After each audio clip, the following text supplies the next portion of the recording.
আসছে।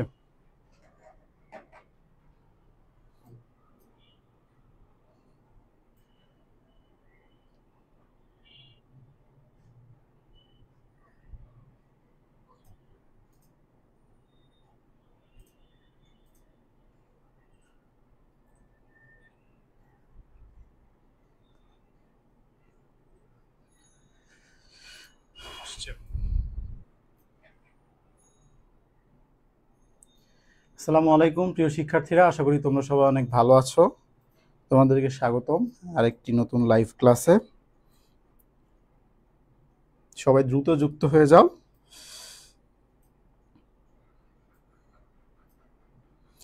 সবাই লাইভে দ্রুত যুক্ত হয়ে যাও এবং তোমাদের ফ্রেন্ডসদেরকে মেনশন করে দাও। আজকে আমরা ইতিহাস ফার্স্ট পেপারের ফুল সিলেবাসটা নিয়ে আমরা কথাবার্তা বলবো। হাই,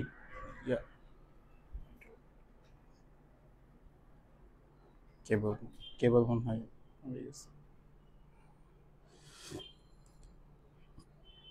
আজকে আমরা হিস্ট্রি ফার্স্ট পেপার ফুল যে আমাদের সিলেবাসটা আছে সেটা নিয়ে আমরা একটু কথাবার্তা বলবো। আমরা দেখব যে হচ্ছে কোন কোন টপিকগুলো ইম্পর্টেন্ট, কিছু প্রশ্ন সলভ করব এবং তোমাদেরকে হেল্প করব যাতে তোমরা এইচএসসিতে ভালো করতে পারো। ওয়ালাইকুম আসসালাম।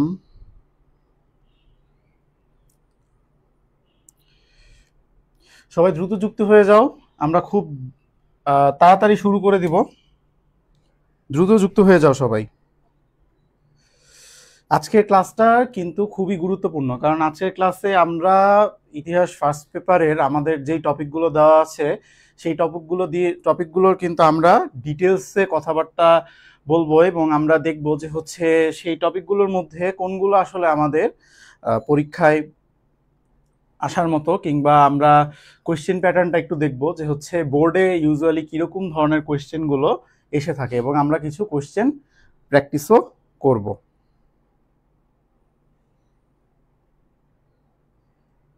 ঠিক আছে, তো সবাই একটু দ্রুত যুক্ত হয়ে যাও।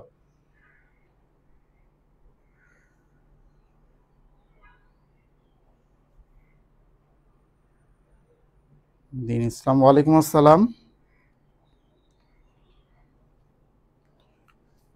সবাই দ্রুত যুক্ত হয়ে যাও,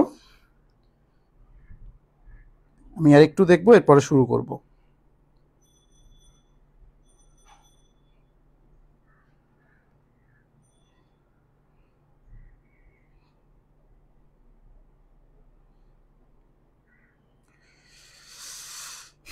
তো চলো আমরা শুরু করি আর সময় নষ্ট না করে। তো প্রথমেই দেখো আমাদের যে হচ্ছে প্রথম অধ্যায়টা যে দেওয়া আছে যে হচ্ছে আমাদের ভারতবর্ষে ইউরোপীয় বণিকদের আগমন এবং হচ্ছে ইংরেজরা যে আমাদের এখানে আধিপত্য প্রতিষ্ঠা করেছিল, সেখানে আসলে অনেকগুলো ইম্পর্টেন্ট টপিক নিয়ে কথা বলার আছে। তুমি যদি দেখো যে হচ্ছে ইংরেজদের আধিপত্য প্রতিষ্ঠা বলো, কিংবা তুমি হচ্ছে পর্তুগিজদের ব্যাপারে বলো, বা হচ্ছে তুমি ইংরেজদের ব্যাপারে বলো, বা তুমি ফরাসিদের ব্যাপারে বলো, এখানে কিন্তু কয়েকটা জায়গা নিয়ে আমাদের একটু কাজ করতে হবে, কারণ পরীক্ষায় এই এই জিনিসগুলোই কিন্তু ফ্রিকুয়েন্টলি চলে আসে। ঠিক আছে, বিশেষ করে পলাশী যুদ্ধ আর বক্সারের যুদ্ধটা আমি বলবো যে হচ্ছে খুবই গুরুত্বপূর্ণ, কারণ ওখান থেকে দেখা যাচ্ছে যে অনেক সময় সৃজনশীল দিয়ে দিতে পারে। নবাব সিরাজউদ্দৌলাকে নিয়ে অনেক সময় সৃজনশীল দিয়ে দিতে পারে, বা দেখা যাচ্ছে একটা উদ্দীপক দিল, উদ্দীপক দিয়ে তারপরে তোমাকে বললো যে হচ্ছে উদ্দীপকের সাথে কোন চরিত্রের তুমি মিল পাও। ঠিক আছে, তো এই এই জিনিসগুলো আজকে আমরা একটু দেখব, একটু আলোচনা করব। তো তোমরা সবাই খুব মনোযোগ সহকারে খাতা কলম নিয়ে বসে যাও নোট করার জন্য, এবং তোমরা পুরো ক্লাসটা মন দিয়ে করো। আচ্ছা দেখি,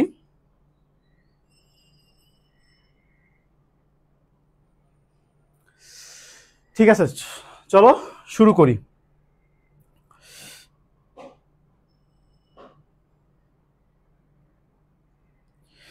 তো তো প্রথমেই আমরা যে টপিকটা নিয়ে কথাবার্তা বলবো সেটা হচ্ছে যে ভারতবর্ষে ইউরোপীয়দের আগমন। এখন দেখো যে হচ্ছে ভারতবর্ষে ইউরোপীয়দের আগমন, এই টপিকের মধ্যে তোমাকে কিন্তু সব পড়তে হবে এমনটা আমি বলবো না।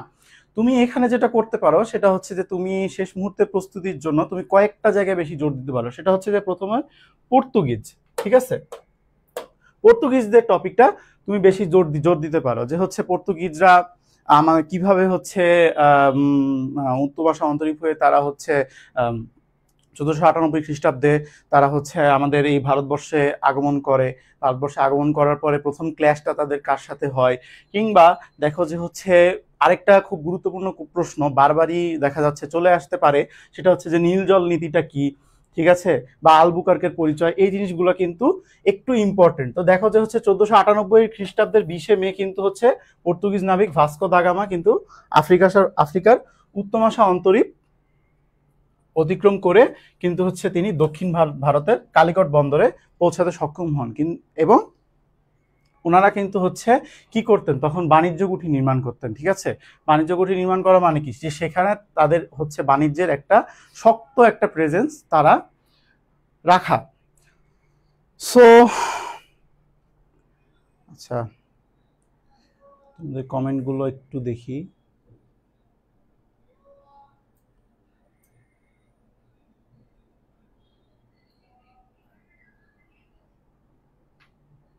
হবে, ধীরে ধীরে হবে, আর স্টুডেন্টস আসবে।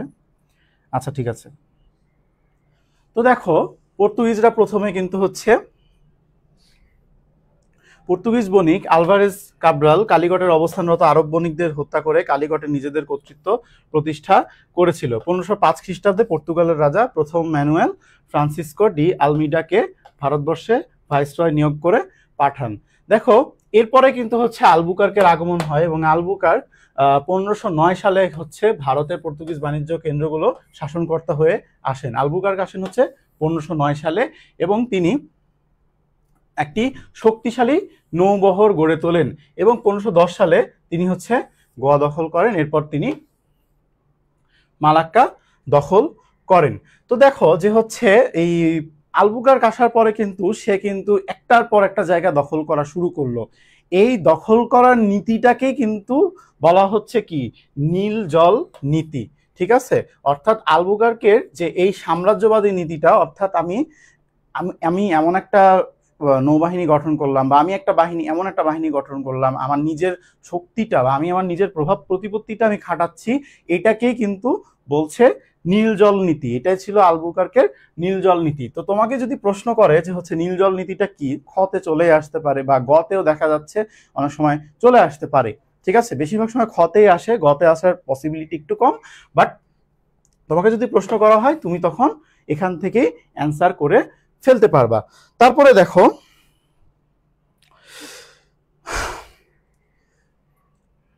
দেখো যে হচ্ছে তারপরে কারা আসে, তারপরে হচ্ছে ওলন্দাজ। তো ওলন্দাজরা কারা ছিল, হল্যান্ড বা নেদারল্যান্ডের অধিবাসীদেরকেই বাংলায় হচ্ছে ওলন্দাজ নামে ডাকা হতো।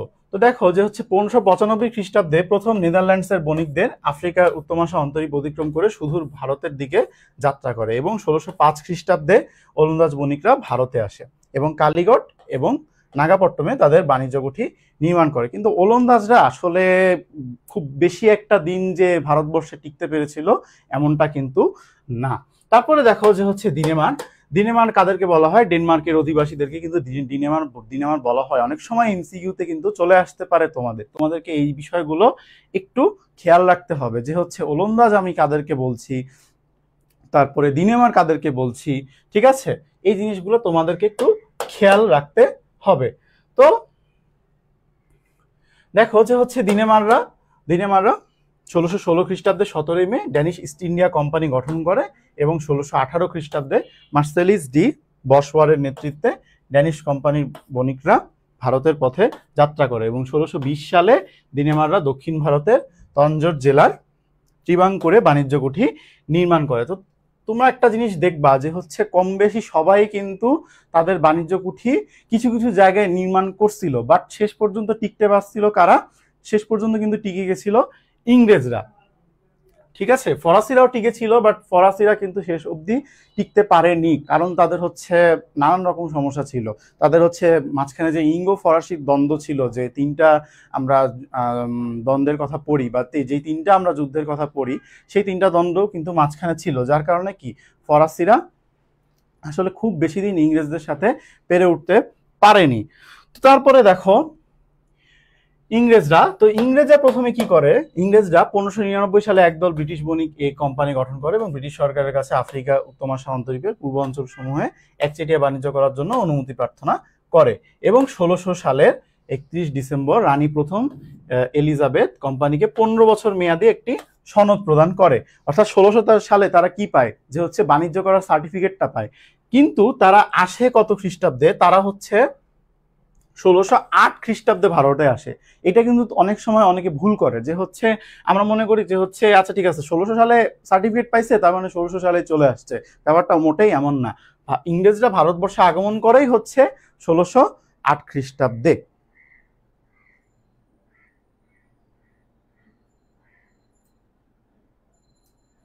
আচ্ছা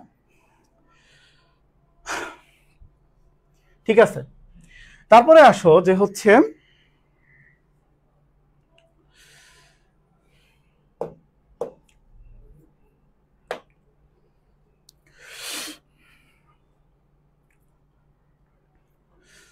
ফরাসিরা।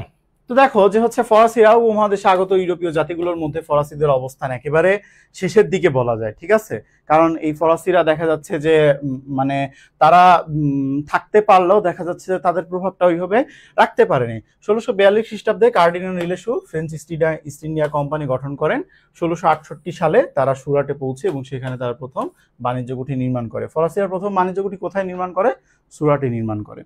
আচ্ছা ঠিক আছে, 1673 সালে ফরাসিরা বিজাপুর সুলতানের স্থানীয় শাসকের নিকট থেকে পন্ডিচেরি দখল করে নেয়। অর্থাৎ ফরাসিরাও যখন ফার্স্টে এই আমাদের ভারতীয় উপমহাদেশে আসছিল, তখন কিন্তু তারাও ওই একটা দখলদারিত্বের মনোভাব নিয়েই আসছিল, ঠিক আছে। তো ভারতবর্ষে যে ইউরোপীয় বণিকরা আসছিল, তারা কিন্তু ব্যবসার উদ্দেশ্যে যে কমপ্লিটলি আসছে ব্যাপারটা কিন্তু এমন না। অনেক সময় তোমাদেরকে এমসিকিউ দিয়ে একটু কনফিউজ করার চেষ্টা করতে পারে। তো এই জায়গাগুলা তোমরা একটু খেয়াল রাখবে, এই জায়গাগুলা সেন্সিটিভ। আচ্ছা, তারপরে আসো যে হচ্ছে ভারতবর্ষে আধিপত্য বিস্তারে ইংরেজ ইস্ট ইন্ডিয়া কোম্পানি, এই টপিকটা থেকে তোমাদের একটু বিস্তারিত পড়তে হবে। যে দেখো 1639-40 খ্রিস্টাব্দের দিকে ব্রিটিশ বণিকরা দক্ষিণ ভারতের করমণ্ডল উপকূলে স্থানীয় শাসকদের কাছ থেকে একটি ঘাঁটি দখল করে নেয় এবং এটা কিন্তু পরবর্তীতে মাদ্রাজ নামে পরিচিত হয় এবং মাদ্রাজটা পরবর্তীতে ইংরেজদের কিন্তু শক্তিশালী একটা জায়গা হিসেবে প্রতিষ্ঠিত হয়। তারপরে দেখো যে হচ্ছে 1690 খ্রিস্টাব্দে ইংরেজদের সাথে মুঘল শাসক হচ্ছে সন্ধি করে, বাংলার মুঘল শাসক, এবং এই প্রদেশে তারা বার্ষিক 3000 টাকা শুল্কের বিনিময়ে বাণিজ্য করার অনুমতি পায় এবং এটা কিন্তু তাদেরকে একটা তাদের বাণিজ্যে কিন্তু একটা এক্সট্রা বেনিফিট দেয়। এরপরে দেখো যে এই ঘটনার পর ইস্ট ইন্ডিয়া কোম্পানির কর্মকর্তা জব চার্নক তিনি কি করেন, 1200 টাকার বিনিময়ে তিনি হচ্ছে ভাগীরথী নদীর তীরে কলকাতা, সুতানটি এবং গোবিন্দপুর নামে 3টি গ্রাম কিন্তু তিনি কিনে ফেলে এবং এই 3টি গ্রাম কেনার পরে সেখানে কিন্তু কলকাতা নগরীর গোড়াপত্তন হয় এবং তারপরেই দেখবা যে হচ্ছে সেখানে কিন্তু ফোর্ট উইলিয়াম দুর্গ কিন্তু নির্মাণ হয়েছিল, ঠিক আছে। আচ্ছা, তোমাদের কমেন্টগুলো দেখি একটু।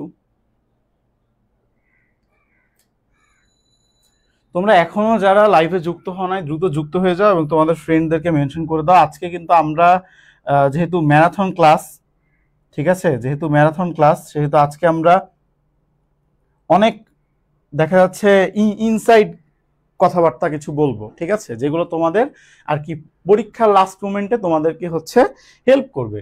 তো দেখো এরপরে আসি হচ্ছে পলাশী যুদ্ধতে। তো দেখো যে হচ্ছে পলাশী যুদ্ধে পটভূমিটা আসলে কি। পলাশী যুদ্ধের পটভূমিটা হলো যে হচ্ছে যখন আলীবর্দী খাঁ তিনি যখন মারা গেলেন, তিনি মারা যাওয়ার আগে কিন্তু বাংলার যে হচ্ছে নবাবের যে সিংহাসন সেটা কিন্তু তিনি নির্ধারিত করে গিয়েছিলেন নবাব সিরাজউদ্দৌলার জন্য। বাট নবাব সিরাজউদ্দৌলা কিন্তু তার যে অমাত্যবর্গ বা তার যে হচ্ছে পরিবারের, তিনি কিন্তু প্রিয়পাত্র ছিলেন না। তো তাকে নানা দিক থেকে ষড়যন্ত্রের সম্মুখীন হতে হয় এবং ইংরেজরাও কিন্তু এই ষড়যন্ত্রের সাথে জড়িত ছিল। তুমি দেখবা যে হচ্ছে নবাব সিরাজউদ্দৌলার যে মানে ইংরেজদের প্রতি যে হচ্ছে ক্ষোভের, সেই ক্ষোভের বেশ কিছু কারণ আছে। কারণ দেখবা যে তুমি যখন হচ্ছে নবাব সিরাজউদ্দৌলা বাংলার সিংহাসনে আরোহণ করলেন, তাকে হচ্ছে ইংরেজরা কোনো ওয়েলকাম করলো না, বা তাকে যে হচ্ছে একটা উপহার উপঢৌকন পাঠানোর রীতি বা তাকে যে হচ্ছে স্বাগতম জানানোর রীতি, সেটা তারা জানালো না। বা তারা দেখা যাচ্ছে যে নবাবের নিষেধাজ্ঞা সত্ত্বেও তারা তাদের দুর্গকে শক্তিশালী করলো, বা তাদের যে ফায়ার পাওয়ার গুলো ছিল সেটিকে তারা শক্তিশালী করলো। তো এইটাই মূলত হচ্ছে পটভূমি, যে ইংরেজদের সাথে হচ্ছে নবাবের যে প্রত্যক্ষ দ্বন্দ্বটা, এটাই কিন্তু হচ্ছে মূলত পটভূমি। আচ্ছা, তোমাদের কমেন্টগুলো একটু দেখি।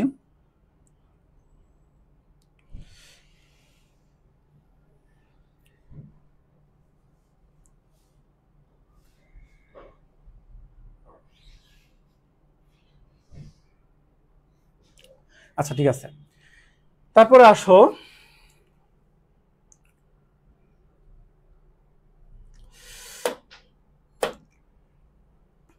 আলিবর্দী খান 1752 খ্রিস্টাব্দে ইংরেজরা মারাঠাদের পক্ষ অবলম্বন করেছে এই অভিযোগ করে তাদের কাছ থেকে জরিমানা হিসেবে প্রচুর অর্থ আদায় করেন এবং 1756 সালে নবাব আলিবর্দী খানের মৃত্যুর পর বাংলার মসনদের উত্তরাধিকার নিয়ে দ্বন্দ্ব শুরু হয়। অর্থাৎ এই দ্বন্দ্বটাই কিন্তু মূলত তুমি পটভূমি হিসেবে উল্লেখ করতে পারো। যদি তোমাকে বলে যে হচ্ছে পলাশী যুদ্ধের পটভূমিটা কি, তুমি এই পটভূমিটা উল্লেখ করতে পারো। তো দেখো যে হচ্ছে নবাব আলিবর্দী খানের 3 কন্যা ছিল, মেহেরুন্নেসা, মাইমুনা এবং হচ্ছে আমিনা। তো এই মেহেরুন্নেসা ছিল হচ্ছে মূলত ঘসেটি বেগম। ঠিক আছে, তোমাকে যদি এমসিকিউতে জিজ্ঞেস করা হয় যে হচ্ছে মেহেরুন্নেসার আরেক নাম কি, তুমি বলবা ঘসেটি বেগম, বা দুইটার ভাইস ভার্সা যে কোনো একটা জিজ্ঞেস করা হলে তুমি উত্তর দিয়ে দিবা।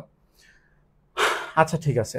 তো আমিনার পুত্র ছিল হচ্ছে সিরাজউদ্দৌলা, মাইমুনার পুত্র ছিল হচ্ছে শওকত জং। বাট এই শওকত জংকে কিন্তু পরবর্তীতে মেহেরুন্নেসা কিন্তু তার পালিত পুত্র হিসেবে গ্রহণ করে। ঠিক আছে, তারপরে দেখো যে নবাব ক্ষমতা দখলের পর তিনি সর্বপ্রথম কি করলেন, ক্ষমতা দখল না, ক্ষমতা আরোহণ করার পর তিনি সর্বপ্রথম কি করলেন, ঘসেটি বেগমের বিরুদ্ধে ব্যবস্থা গ্রহণ করলেন। অর্থাৎ ঘসেটি বেগমকে কি নজরবন্দি করে ফেললেন, শওকত জংয়ের বিদ্রোহ তিনি দমন করলেন এবং একই সাথে আলীনগরের সন্ধি করলেন। আলীনগর সন্ধিটা তিনি কেন করলেন, যাতে ইংরেজদেরকে একটু ঠান্ডা করা যায়, যেন ইংরেজরা তাদের যে মানে তাদের যে হচ্ছে লিমিটলেস কার্যক্রমগুলো আছে সেগুলোকে যেন একটা লিমিটের মধ্যে আনা যায়। কিন্তু এই আলীনগর সন্ধি ছিল নবাবের জন্য অপমানজনক। আচ্ছা, তারপরে আসো পলাশী যুদ্ধের কারণগুলো একটু তোমরা দেখো, যে হচ্ছে সিরাজউদ্দৌলার প্রতি ইংরেজদের সম্মান প্রদর্শন না করা, তোমাকে যেটা বললাম। তারপরে দেখো দুর্গ নির্মাণ সংক্রান্ত নবাবের আদেশ না মানা, অর্থাৎ নবাবের নিষেধাজ্ঞা সত্ত্বেও তাদের ফায়ার পাওয়ারটা বৃদ্ধি করা। তারপরে দেখো যে হচ্ছে নবাবের বাণিজ্য সংক্রান্ত আদেশ অমান্য করা, ঘসেটি বেগম ও শওকত জংয়ের ষড়যন্ত্র, অর্থাৎ ঘসেটি বেগম এবং শওকত জং যে তাদের যে ষড়যন্ত্রে তারা লিপ্ত ছিল সেটাও কিন্তু একটা মূল রিজন। তারপরে দেখো কলকাতায় কৃষ্ণদাসকে আশ্রয় দেওয়া। ঠিক আছে,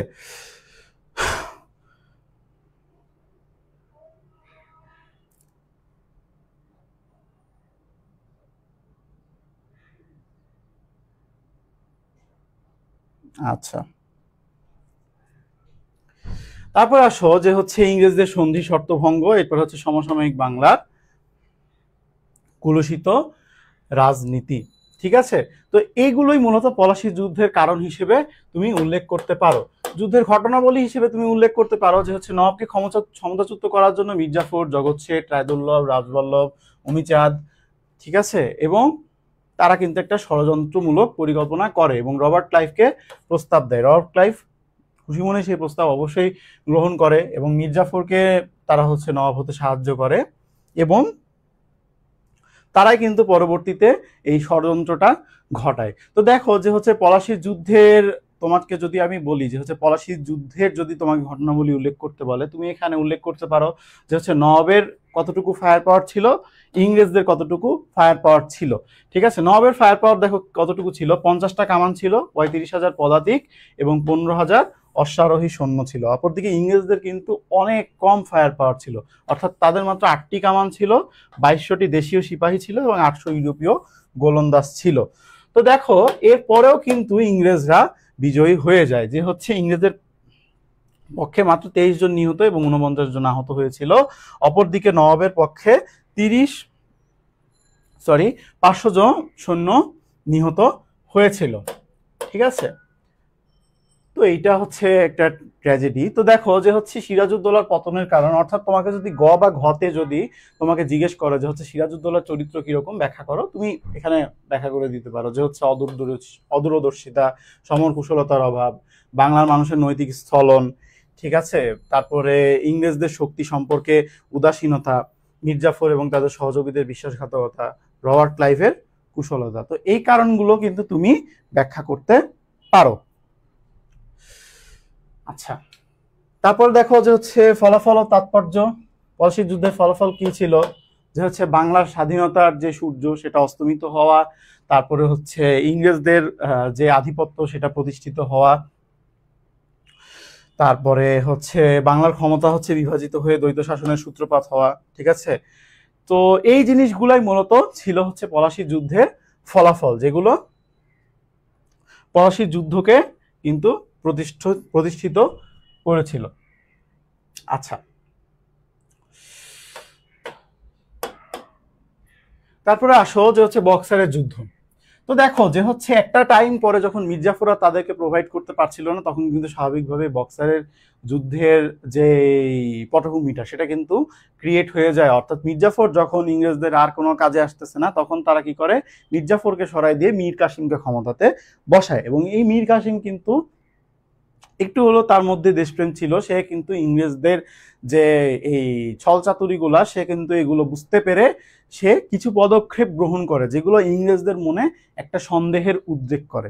ঠিক আছে, যেমন তার পদক্ষেপগুলোর মধ্যে কিছু ছিল যে হচ্ছে আর্থিক স্বাবলম্বিতা অর্জন, বা হচ্ছে কোম্পানির যেসব কর্মচারী বা হচ্ছে তার যেসব কর্মচারী হচ্ছে কোম্পানির অনুগত বা দেখা যাচ্ছে কোম্পানির আনুগত্য করছে, তাদেরকে দেখা যাচ্ছে যে উৎখাত করা, বা তাদের দেখা যাচ্ছে সুযোগ সুবিধা কমানো, বা দেখা যাচ্ছে যে অর্থনৈতিক স্বাবলম্বিতার পাশাপাশি তার রাজধানী যেটা যেটা মুর্শিদাবাদে ছিল আগে রাজধানী, সেটাকে হচ্ছে মুঙ্গেরে স্থাপন করা, এবং একই সাথে কি যে তার যে হচ্ছে বাহিনী, তার বাহিনীকে ইউরোপীয় বাহিনীর ধাঁচে প্রশিক্ষণ দেওয়া, এবং কি মুঙ্গেরে একটা অস্ত্র কারখানা নির্মাণ করা। তো এই সব কিছু যখন সে করতে লাগলো, তখনই কিন্তু ইংরেজদের মনে একটা সন্দেহের উদ্রেক হলো এবং তারা কিন্তু এই জিনিসগুলোকে মোটেও ভালোভাবে নেয়নি। তো দেখো যে 1764 সালে বক্সারের যুদ্ধ হয় এবং 1764 সালে 22 অক্টোবর বিহারের বক্সার নামক স্থানে মেজর হেক্টর মনরোর নেতৃত্বে ইংরেজ বাহিনীর কাছে মীর কাসিম, অযোধ্যা নবাবের বাহিনী এবং সম্রাট শাহ আলমের সম্মিলিত বাহিনীর শোচনীয় পরাজয় ঘটে।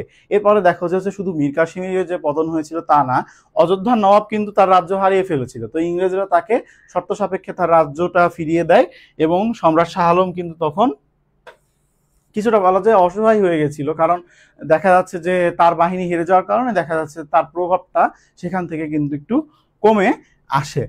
তো দেখো যে হচ্ছে 1777 সালে কিন্তু মীর কাসিমের মৃত্যু হয়। আচ্ছা, তো দেখো বক্সারের যুদ্ধের ফলাফল এবং তাৎপর্য এগুলো তো পড়বাই, এগুলো নিয়ে আর আলাদাভাবে কথা বললাম না। বক্সারের যুদ্ধের ফলাফলটাই ছিল মূলত চূড়ান্ত একটা ফলাফল, যে ফলাফলের মাধ্যমে আর কি বাংলার ভাগ্যটা নির্ধারণ হয়। তো দেখো এখানে আরেকটা ইম্পর্টেন্ট টপিক হচ্ছে দেওয়ানি লাভ। ঠিক আছে, ইস্ট ইন্ডিয়া কোম্পানির দেওয়ানি লাভ, এটা একটা ইম্পর্টেন্ট টপিক। দেওয়ানি অর্থ কি? দেওয়ানি অর্থ হচ্ছে রাজস্ব আদায়ের অধিকার। ঠিক আছে, রাজস্ব আদায়ের যে অধিকার সেটাকে হচ্ছে কি আমরা দেওয়ানি বলছি। দেওয়ানি লাভের ফলাফল এবং গুরুত্ব এটাও একইভাবে গুরুত্বপূর্ণ। ইস্ট ইন্ডিয়া কোম্পানির দ্বৈত শাসন, তো দ্বৈত শাসন জিনিসটা দেখো, সেটা হচ্ছে যে লর্ড ক্লাইভ তিনি হচ্ছে অদ্ভুত এক শাসন ব্যবস্থার প্রবর্তন করেন, যেটা হচ্ছে কি দ্বৈত শাসন, অর্থাৎ দেশ রক্ষার দায়িত্ব থাকবে হচ্ছে নবাবের হাতে এবং রাজস্ব আদায়ের দায়িত্ব থাকবে কি এই কোম্পানির হাতে। তো এই জিনিসটা কিন্তু অনেকটা ক্ষমতাহীন দায়িত্ব আর হচ্ছে দায়িত্বহীন ক্ষমতার একটা সংমিশ্রণ। তো এটাই মূলত হচ্ছে এই দ্বৈত শাসনের মূল থিম, যে একজন পাইলো কি ক্ষমতাহীন দায়িত্ব, আর একজন পাইলো কি দায়িত্বহীন ক্ষমতা। ঠিক আছে, তো দেখো এরপরে দ্বৈত শাসন ব্যবস্থার প্রভাব কি প্রভাব পড়েছিল, রাজনৈতিক প্রভাব কি পড়েছিল, অর্থাৎ রাজনৈতিকভাবে তো বাংলা আগেই শেষ। দ্বৈত শাসনের ফলে রাজনৈতিক পরোক্ষভাবে প্রশাসনের ক্ষমতা লাভের সাথে সাথে কি হয়, যে হচ্ছে কোম্পানির কর্মচারীদের অবৈধ ব্যবসা বাণিজ্য হচ্ছে তারা আর কি অনেক উন্নতি লাভ করে তাদের। তারপরে দেখো যে হচ্ছে অর্থনৈতিক প্রভাব কি ছিল, যুদ্ধের পর থেকে দেশের সম্পদ কমতে থাকে। ঠিক আছে, অর্থাৎ রাজস্বের হার প্রতি বছর বাড়তে থাকে, এবং একটা সময় যে কিন্তু এটার ফলাফল আরেকটা বলা যায়, সেটা হচ্ছে কি আমাদের খুবই পরিচিত 76-এর মন্বন্তর, অর্থাৎ 1176 বঙ্গাব্দ, অর্থাৎ 1770 সালে কিন্তু যে দুর্ভিক্ষটা আমাদের বাংলায় হয়েছিল সেটাকে কি বলা হয়, 76-এর মন্বন্তর বলা হয় ঐতিহাসিক আর.সি. মজুমদারের মতে। তারপরে আসো আমরা কিছু এমসিকিউ দেখি, যে হচ্ছে ইউরোপীয় জাতিসমূহের মধ্যে দুঃসাহসী এবং নৌবিদ্যায় পারদর্শী ছিল কারা, পর্তুগিজরা। প্রথমেই তোমাদেরকে বলেছিলাম। ইংরেজরা কত সালে ভারতে আসে, 1608 সালে। দেখো আমি কিন্তু বলেছিলাম যে হচ্ছে তারা কি 1600 সালে সনদ পায়, বাট তারা কি 1608 সালে সর্বপ্রথম ভারতবর্ষে আসে। তোমরা যখন পরীক্ষায় উত্তর করবা, পরীক্ষায় উত্তর করার সময় এই ছোট ছোট জিনিসগুলো তোমরা খেয়াল রাখবা, কারণ এই ছোট ছোট জিনিসগুলো কি অনেক সময় অনেক বড় ম্যাটার করে। তো তারপরে আসো যে হচ্ছে দিনেমারগণ কত খ্রিস্টাব্দে ভারতীয় উপমহাদেশে আগমন করেন। দিনেমারগণ কত খ্রিস্টাব্দে ভারতীয় উপমহাদেশে আগমন করেন, 1620 খ্রিস্টাব্দে। ভাস্কো দা গামা কত সালে কালিকট বন্দরে আসেন, 1498 খ্রিস্টাব্দের 20 মে। ঠিক আছে, কোনো কোনো জায়গায় আলাদা ডেট দেওয়া থাকতে পারে, বাট তুমি কিন্তু তোমার বইয়ে আসসালামু আলাইকুম প্রিয় শিক্ষার্থীরা, কিছু টেকনিক্যাল প্রবলেমের কারণে আমাদের লাইভটি কেটে গিয়েছিল। তো তোমরা সবাই আবার দ্রুত যুক্ত হয়ে যাও, একটু প্রবলেম হয়েছিল যার কারণে লাইভটা কেটে গিয়েছিল। সবাই দ্রুত যুক্ত হয়ে যাও, আমাদের আরো অনেকগুলো চ্যাপ্টার দেখতে হবে, দ্রুত যুক্ত হয়ে যাও। ঠিক আছে, আমাকে ঠিক মতো শুনতেও দেখতে পাচ্ছ কিনা একটু জানাও কমেন্ট করে, এবং তোমাদের ফ্রেন্ডসদেরকে একটু মেনশন করে দাও এই লাইভে, তোমাদের ফ্রেন্ডসদেরকে একটু মেনশন করে দাও, লাইভটা শেয়ার করে দিবা, অবশ্যই শেয়ার করতে ভুলবা না, কারণ পড়াশোনা সবাই মিলে করা উচিত। ঠিক আছে, পড়াশোনাটা তুমি যদি মনে করো যে না আমি পড়াশোনার ক্ষেত্রে সেলফিশ থাকবো, এই জিনিসটা একদম করা উচিত না। কারণ কি যে সেলফিশনেস আসলে ভালো কিছু না। ঠিক আছে, সো সেলফিশ হওয়ার দরকার নাই। তুমি কি করবা, লাইভ ভিডিওটা শেয়ার করে দিবা, নিজেদের ফ্রেন্ডদেরকে মেনশন করে দিবা, যাদের ইতিহাস সাবজেক্টটা আছে তাদেরকে মেনশন করে দিবা, একসাথে পড়ালেখা করবা, একসাথে ভালো রেজাল্ট করবা। আচ্ছা ঠিক আছে, তোমরা যুক্ত হও, আমি শুরু করে দিচ্ছি, ধীরে ধীরে তোমরা যুক্ত হয়ে যাও। তো দেখো যে হচ্ছে সৃজনশীল প্রশ্নগুলো কিরকম আসতে পারে। সৃজনশীল প্রশ্নগুলো এরকম আসতে পারে যে দেখো, ভিনদেশী বণিকরা যুদ্ধে জয়ী হয়ে ঔপনিবেশিক অঞ্চলে যে শাসন ব্যবস্থা প্রতিষ্ঠা করে তাতে অর্থ সংশ্লিষ্ট বিষয় এবং দেশ রক্ষা ছাড়া তাদের অন্য কোনো দায় দায়িত্ব ছিল না। এই অভিনব শাসন ব্যবস্থা প্রবর্তনের উদ্দেশ্যই ছিল দেশীয় শাসকদের ক্ষমতাহীন করা। তাহলে এবার তোমরা বলো যে হচ্ছে এটা কিসের দিকে ইঙ্গিত করতেছে, একদম কমন সেন্স ইউজ করে বলতে পারবা। ঠিক আছে, এটা কিন্তু দ্বৈত শাসনের দিকে ইঙ্গিত করতেছে, যে দ্বৈত শাসনের ব্যবস্থা আমরা দেখি যে হচ্ছে দেশ রক্ষা ছাড়া নবাবের আর কোনো দায়িত্বই ছিল না। ঠিক আছে, সে জাস্ট শুধু ওই দেশ রক্ষা করে সে কি করবে, বা সে অর্থ সংশ্লিষ্ট বিষয় বলো বা বাকি যে সব বিষয় বলো সেগুলো সামলায় সে কি করবে। মেইন যে একটা ইয়ার যে হচ্ছে মেইন রাষ্ট্রের যে মেইন চালিকা শক্তি থাকে সেটা হচ্ছে কি রাজস্ব। সেই রাজস্ব আদায়ের অধিকারী যখন হচ্ছে কোম্পানির হাতে, তখন তো আর তার শুধুমাত্র দেশ রক্ষা করে লাভ নাই, তাই না? তো এই দ্বৈত শাসন ব্যবস্থাটাই ছিল মূলত হচ্ছে আমাদের এই বাংলাকে হচ্ছে পঙ্গু করে দেওয়ার হচ্ছে একটা অপচেষ্টা।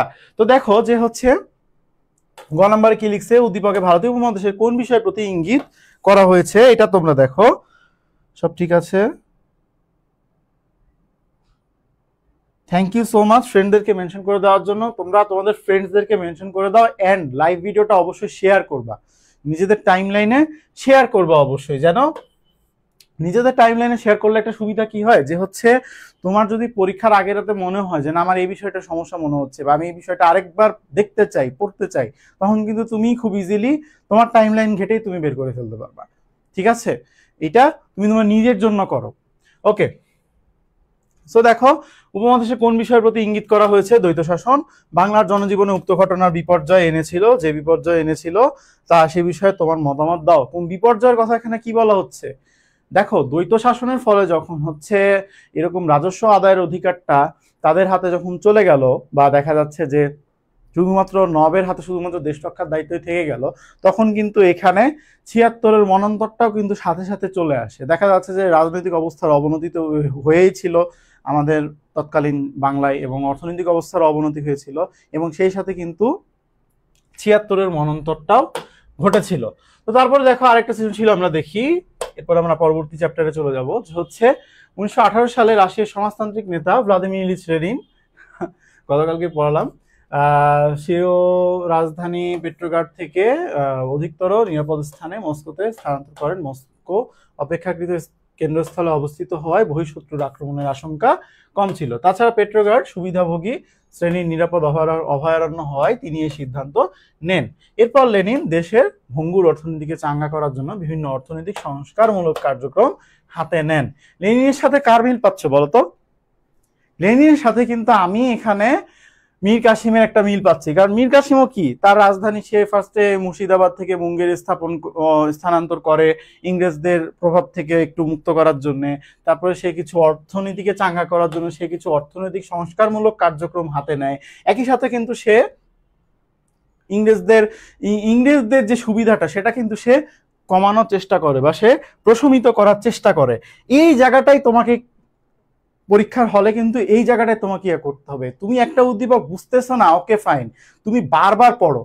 তুমি প্রশ্নটা যখন হাতে নিবা উল্টাবা, পাতা উল্টাবা প্রশ্নের, তখন তুমি যদি কোনো প্রশ্ন বুঝতে নাও পারো, ভাই প্রশ্নটা বারবার পড়ো, প্রশ্নটা বারবার পড়ো। বারবার পড়লেই দেখবা যে হচ্ছে তোমার প্রশ্নের মধ্যে কিন্তু উত্তর লুকায় আছে। ঠিক আছে, তুমি যদি কিচ্ছু নাও জানো, তুমি যদি একটা সৃজনশীলের কিচ্ছু নাও জানো, জাস্ট যদি তুমি শুধু নির্যাসটা জানো, সাপোজ আমি ধরে নিলাম যে তুমি ৬টা সৃজনশীল খুব ঠিকঠাক মতো লিখলা, কিন্তু তুমি ৭ নাম্বার সৃজনশীলটা তুমি কোনো মতে মিলাইতে পারতেছো না, তুমি যখন উদ্দীপকটা একটু মনোযোগ দিয়ে পড়বা তখনই কিন্তু তোমার এই জিনিসটা মিলে যাবে। যেমনটা এই সৃজনশীলের ক্ষেত্রে দেখো যে এই সৃজনশীলে কিন্তু ক্লু দেওয়া আছে, যে কি রাজধানী স্থানান্তর ফার্স্ট ক্লু, সেকেন্ড ক্লু কি অর্থনৈতিক যে সংস্কারমূলক কার্যক্রম সেটাকে চাঙ্গা করা, তারপরে হচ্ছে বহিঃশত্রুর আক্রমণ থেকে প্রভাব মুক্ত করা। তো এই জিনিসগুলাই কি, এই জিনিসগুলাই কোষাগারের পূর্ণতা বিধান। তো এই জিনিসগুলাই কি, এই জিনিসগুলাই তোমাকে কিন্তু হচ্ছে পরীক্ষার হলে খেয়াল রাখতে হবে। অর্থাৎ তুমি যদি উত্তর নাও জানো বা তুমি যদি স্পেসিফিক ভাবে অনেক ইনফরমেশন নাও দিয়ে আসতে পারো, তুমি অ্যাটলিস্ট নিজের জানটা বাঁচায় আসতে পারবা, আর জান বাঁচানো ফরজ। ঠিক আছে, তো দেখো উদ্দীপকের শাসকের কর্মকাণ্ডের সাথে পাঠ্য বইয়ে কোন শাসকের কর্মকাণ্ডের মিল পাও? মীর কাসিম। তুমি কি মনে করো উক্ত শাসকের গৃহীত কর্মকাণ্ডই প্রতিপক্ষের মনে সন্দেহ এবং অসন্তোষের জন্ম দেয়? এইটা কিন্তু খুবই ইম্পর্টেন্ট। ইংরেজদের মনে সন্দেহ বা অসন্তোষের জন্ম অবশ্যই ছিল। তারপরে দেখো, আচ্ছা তোমাদের কমেন্টগুলো একটু দেখি।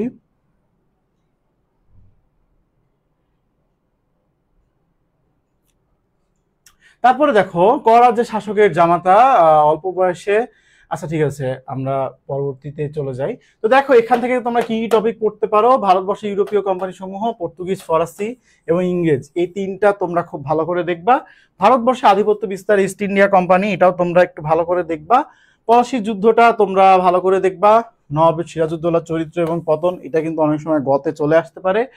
বক্সারের যুদ্ধটা তোমরা দেখবা। মীর কাসিমের কর্মকাণ্ড এবং পরিশেষে কোম্পানির দেওয়ালি লাভ এবং দ্বৈত শাসন, এটা তো মাস্ট দেখবা। আচ্ছা তারপরে আসো যে তৃতীয় অধ্যায়ে কত থেকে কত সালের ঘটনাবলী উল্লেখ আছে? 1858 থেকে কিন্তু বাকি 1947 পর্যন্ত ঘটনার উল্লেখ কিন্তু আছে। এবং এখানে দেখো যে 1858 সালের এই যে ভারত শাসন আইন এবং প্রক্রিয়াটা ছিল সেটা কিন্তু ছিল হচ্ছে ব্রিটিশ রানীর শাসন। এবং 1858 সালের ইয়াতে কিন্তু ঠিক হয় যে হচ্ছে ব্রিটিশ ভারতের প্রথম ভাইসরয় কিন্তু হচ্ছে লর্ড ক্যানিং। ঠিক আছে, এই যে ভারত সচিবের হাতে ভারত শাসনের যে ভার সেটাকে হচ্ছে দিয়ে দেওয়া এবং ভাইসরয় এবং ভারত সচিবকে ভারতের দায়িত্বটা দিয়ে দেওয়া, এটাই কিন্তু এই ভারত শাসন আইনের মূল কারণ। তারপরে দেখো যে হচ্ছে লর্ড রিপন এবং তার সংস্কারমূলক কার্যক্রমগুলো যদি তুমি একটু দেখো যে হচ্ছে সংবাদপত্র দমন আইন বাতিল, ফ্যাক্টরিয়ান প্রণয়ন, তারপর হচ্ছে বেঙ্গল মিউনিসিপ্যাল অ্যাক্ট, এটা তো মোস্ট ইম্পর্টেন্ট। ঠিক আছে, বেঙ্গল মিউনিসিপ্যাল অ্যাক্ট তিনি প্রণয়ন করেন, রাজস্ব বিভাগ চালু করেন, রাজস্ব সংস্কার করেন, হান্টার কমিশন খুবই ইম্পর্টেন্ট। 1882 সালে উইলিয়াম হান্টারের নেতৃত্বে হান্টার কমিশন গঠন করেন, এগুলো তো খুবই ইম্পর্টেন্ট। কার্জনের ক্ষেত্রে তুমি দেখবা যে হচ্ছে সবচেয়ে বেশি অ্যাটাচ আসে কিসে? বঙ্গভঙ্গে। ঠিক আছে, কার্জনের সবচেয়ে বেশি আলোচিত বা সমালোচিত যেই টপিকটা সেটাই হচ্ছে বঙ্গভঙ্গ। তো তুমি দেখবা যে হচ্ছে তিনি রাজনৈতিক কিছু সংস্কার করেন, সেটাই হচ্ছে বঙ্গভঙ্গ। তারপরে প্রশাসনিক সংস্কারে কি তিনি একটা শক্তিশালী আমলাতন্ত্র গঠন করার দিকে মন দেন। সামরিক সংস্কারে তিনি তার বাহিনীকে 2টা কমান্ডে ভাগ করেন, ঠিক আছে, নর্দার্ন কমান্ড এবং সাউদার্ন কমান্ড। তো দেখো আরো অর্থনীতি সংস্কার সহ মুদ্রা আইন পাশ করেন, এটাও মোস্ট ইম্পর্টেন্ট। ঠিক আছে, তো ভূমি সংস্কার করেন। ঠিক আছে, তো দেখো যে হচ্ছে তিনি অনেক উদ্যোগী কিন্তু তিনি নিয়েছিলেন, সংস্কার উদ্যোগ তিনি নিয়েছিলেন, কিন্তু সবচেয়ে বেশি কন্ট্রোভার্সিয়াল ছিল হচ্ছে বঙ্গভঙ্গটা। দেখো লর্ড কার্জন বাংলা প্রদেশকে ভাগ করে পূর্বাঞ্চলে পূর্ববঙ্গ এবং আসাম নামে একটি নতুন প্রদেশ সৃষ্টি করেন এবং নতুন প্রদেশের রাজধানী হয় হচ্ছে ঢাকা। এবং অন্যদিকে বাংলার অবশিষ্ট অংশের সঙ্গে বিহার উড়িষ্যার সমন্বয়ে পশ্চিমবঙ্গ নামে আরেকটি প্রদেশ গঠন করা হয়। অর্থাৎ দেখো যে তিনি 2টা ভাগে ভাগ করলেন পুরো এলাকাটাকে। তিনি কি করলেন, পূর্ববঙ্গ এবং আসাম নিয়ে একটি এলাকা এবং বাকি রিমেইনিং যে এলাকাটা সেটাকে তিনি হচ্ছে পশ্চিমবঙ্গ অংশের সাথে বিহার এবং উড়িষ্যার সমন্বয়ে পশ্চিমবঙ্গ নামে অপর একটি প্রদেশ গঠন করলেন। এবং পূর্ববঙ্গের বা হচ্ছে যে পূর্ব বাংলার প্রদেশের নাম, রাজধানী কি হয়? প্রদেশের রাজধানী হয় হচ্ছে ঢাকা। আচ্ছা ঠিক আছে, তো দেখো যে হচ্ছে 16 অক্টোবর বঙ্গভঙ্গ কার্যকর হলেও দেখা যাচ্ছে 1911 সালের 12ই ডিসেম্বর বঙ্গভঙ্গ রদ করা হয়। এখানে কিন্তু মাঝখানে কিন্তু অনেক দ্বন্দ্ব চলে আসে, দেখা যাচ্ছে হিন্দু মুসলিমদের একটা প্রতিক্রিয়া থাকে, তারপরে তাদেরও দেখা যাচ্ছে একটা রাজনৈতিক উদ্দেশ্য থাকে যে হচ্ছে হিন্দু মুসলমানকে কি ডিভাইড করে দেওয়া। ঠিক আছে, তাদের একটা মূলনীতি কি ছিল? Divide and rule. আচ্ছা তারপরে আসো স্যার সৈয়দ আহমদ খান এবং আলিগড় আন্দোলন, তোমরা সবাই জানো। ঠিক আছে, যে স্যার সৈয়দ আহমদ খান তিনি কি ছিলেন? তিনি একটু প্রোগ্রেসিভ টাইপের লোক ছিলেন, বুঝছো? প্রোগ্রেসিভ টাইপের লোকরা কি রকম টাইপের হয়? ধরো যে হচ্ছে এনারা মানে এনারা চায় কি যে হচ্ছে ধর্মীয় গোড়ামি থেকে বের হয়ে এসে নতুন একটা সমাজ গঠনে তারা হচ্ছে কি অগ্রবর্তী ভূমিকা রাখে। তো তেমনই একজন মানুষ ছিলেন কি স্যার সৈয়দ আহমদ খান। তিনি কি করেন? বিজ্ঞান সমিতি গঠন করেন। এটা একটু মনে রাখবা, কারণ এটা অনেক সময় চলে আসতে পারে। তাজিবুল আখলাক নামে পত্রিকা প্রকাশের মাধ্যমে মুসলিম সমাজের কুসংস্কার দূর করা তিনি কিন্তু সর্বাত্মক প্রচেষ্টা চালান। 1875 সালে আলিগড়ে মোহামেডান অ্যাংলো ওরিয়েন্টাল স্কুল প্রতিষ্ঠা করেন, যেটা কিন্তু পরবর্তীতে আমরা অ্যাংলো ওরিয়েন্টাল কলেজ নামেও চিনি। ঠিক আছে, যদি চলে আসে যে হচ্ছে অ্যাংলো ওরিয়েন্টাল কলেজ, ঠিক আছে, কত সালে প্রতিষ্ঠিত হয়, তুমি কিন্তু মানে ঘাবড়াবা না। ঠিক আছে, বা অ্যাংলো ওরিয়েন্টাল স্কুল কত সালে প্রতিষ্ঠিত হয়, অ্যান্সার করে দিবা। হিন্দু মুসলিম উভয় সম্প্রদায়ের অভিজাতদের নিয়ে তিনি 1888 সালে ইউনাইটেড ইন্ডিয়ান পেট্রিয়টিক অ্যাসোসিয়েশন প্রতিষ্ঠা করেন। আচ্ছা ঠিক আছে, তারপরে আসো হচ্ছে ভারতীয় জাতীয় কংগ্রেস এবং মুসলিম লীগ, এই দুইটা তো ভাই মানে কি বলবো মোস্ট ইম্পর্টেন্ট জিনিস। ভারতীয় জাতীয় কংগ্রেস বাংলাদেশ সুরেন্দ্রনাথ ব্যানার্জির কলকাতা ইন্ডিয়ান অ্যাসোসিয়েশন বা ভারত সভা নামে একটি সংগঠন প্রতিষ্ঠা করেন এবং পরবর্তীতে দেখা যায় কি 1885 সালের 28 ডিসেম্বর বম্বে শহরে ভারতীয় জাতীয় কংগ্রেস আত্মপ্রকাশ করে। এটা কার ইয়েতে আত্মপ্রকাশ করে? অ্যালান অক্টাভিয়ান হিউমের নেতৃত্বে। ঠিক আছে, অ্যালান অক্টাভিয়ান হিউমের নেতৃত্বে। আচ্ছা হ্যাঁ, তোমরা তোমাদের ফ্রেন্ডসদেরকে একটু মেনশন করে দাও। স্যার পূর্ব বাংলার প্রথম গভর্নর কে? প্রথম গভর্নর আমি যতদূর জানি চৌধুরী খালিকুজ্জামান হয়তো পূর্ব বাংলার প্রথম গভর্নর। ঠিক আছে, আচ্ছা, তো উনি হচ্ছে কিন্তু আবার মুসলিম লীগের প্রেসিডেন্টও ছিলেন আই গেস। তুমি একটু ঘাটাঘাটি করলে হয়তো দেখতে পারবা। আচ্ছা তারপরে আসো, তো হচ্ছে ব্যারিস্টার উমেশ চন্দ্র ব্যানার্জি কংগ্রেসের প্রথম অধিবেশনে সভাপতি নির্বাচিত হন। তাহলে কংগ্রেসের সভাপতি কে ছিলেন? প্রথম সভাপতি ছিলেন ব্যারিস্টার উমেশ চন্দ্র ব্যানার্জি। তারপরে দেখো হচ্ছে মুসলিম লীগ। মুসলিম লীগ কিন্তু হচ্ছে বঙ্গভঙ্গ থেকে মোটিভেটেড হয়ে মুসলিম লীগ গঠিত হয় 1906 সালে। ঠিক আছে, 1906 সালে ঢাকা শাহবাগে অনুষ্ঠিত হয় মোহামেডান এডুকেশনাল কনফারেন্স এর বার্ষিক সম্মেলন। সেই সম্মেলনের শেষ দিনেই 1906 সালের 30 ডিসেম্বর ভারতের বিভিন্ন স্থান থেকে আগত মুসলিম প্রতিনিধিগণ অল ইন্ডিয়া মুসলিম লীগ নামে মুসলমানদের জন্য একটি রাজনৈতিক দল গঠন করেন। মূলত মুসলিম লীগ গঠনের উদ্দেশ্যই ছিল হচ্ছে মুসলমানদেরকে রাজনৈতিক সচেতন করে তোলা। ঠিক আছে, তো দেখো যে হচ্ছে আমি যদি ভারতীয় জাতীয় কংগ্রেসটা ডেট কবে দেখলাম, 1885 সালের 28 ডিসেম্বর। দুইটা ডেট কিন্তু একটু মনে রাখা ইজি আছে, একটা 28 ডিসেম্বর আর একটা কি 30 ডিসেম্বর। ঠিক আছে, এই দুইটা ডেট তোমরা একটু মনে রাখবা। যদি তোমরা ডেট বা সাল যদি বেশি বেশি খাতায় লেখো, টিচাররা কিন্তু তোমাকে সেখানে একটা পজিটিভ ইমপ্রেশন শো করবে। তারপরে দেখো লখনৌ চুক্তি। লখনৌ চুক্তি 1916 সালের ডিসেম্বর মাসে কংগ্রেস এবং মুসলিম লীগ এদের বার্ষিক সম্মেলন লখনৌ শহরে আয়োজন করার সিদ্ধান্ত নেয়। এবং এই লখনৌ চুক্তির গুরুত্বটা কিন্তু ছিল একটু বেশি, কারণ এই লখনৌ চুক্তির মাধ্যমে কি তারা হচ্ছে একটা সমঝোতায় আসে, অর্থাৎ হিন্দু মুসলমানের যে একটা চলমান একটা যে হচ্ছে ক্ল্যাশ ছিল বঙ্গভঙ্গের যে টাইম থেকে বা বঙ্গভঙ্গের যে সময় থেকে, সেটা কিন্তু লখনৌ চুক্তিতে এসে একটু ঠান্ডা হয়। ঠিক আছে, তারপরে দেখো খেলাফত ও অসহযোগ আন্দোলন। খেলাফত ও অসহযোগ আন্দোলন এটা হচ্ছে তার বলার কিছু নাই। দেখো যে সেভার্স চুক্তির কারণে যে হচ্ছে তুরস্কের যে খলিফাকে, যে মুসলিম বিশ্বের ঐক্যের প্রতীক মনে করা হতো, তাকে যখন সেখান থেকে আর কি সরাই দেওয়া হলো, ঠিক আছে, তো ব্রিটিশ সরকার তো হচ্ছে আর আমাদের কথা শুনবে না, তাই না? আমাদের কথা শুনে এমন না যে তারা তাদের কাজ সব অফ রাখবে। তো এইটা কিন্তু আমাদের এই সাইড থেকে যারা হচ্ছে অংশগ্রহণ করছিল যুদ্ধে, তাদের কিন্তু এই জিনিসটা খুব ইগোতে লাগে এবং তারা কি করে পরবর্তীতে তারা খেলাফত আন্দোলন নামে তারা কি একটা মুভমেন্ট শুরু করে। এই মুভমেন্টের কয়েকজন ছিলেন যে হচ্ছে মাওলানা মোহাম্মদ আলী ছিলেন, মাওলানা শওকত আলী ছিলেন, মাওলানা আবুল কালাম আজাদ ছিলেন। ঠিক আছে, এবং এদিকে অপরদিকে কি হয় যে হচ্ছে মহাত্মা গান্ধীর নেতৃত্বে আরেকটি আন্দোলন গড়ে ওঠে। ঠিক আছে, যেটাকে হচ্ছে আমরা পরবর্তীতে অসহযোগ আন্দোলন বলতেছি। এবং এই অসহযোগ আন্দোলনের সমর্থন পাওয়ার জন্য কিন্তু মহাত্মা গান্ধী কি খেলাফত আন্দোলনে কিন্তু তিনি একটা সমর্থন দান করেছিলেন। ঠিক আছে, কিন্তু পরবর্তীতে অসহযোগ আন্দোলন কি হয়, একটা সহিংসতায় রূপ নেয়। ঠিক আছে, এটা যখন সহিংসতায় রূপ নেয় তখন কিন্তু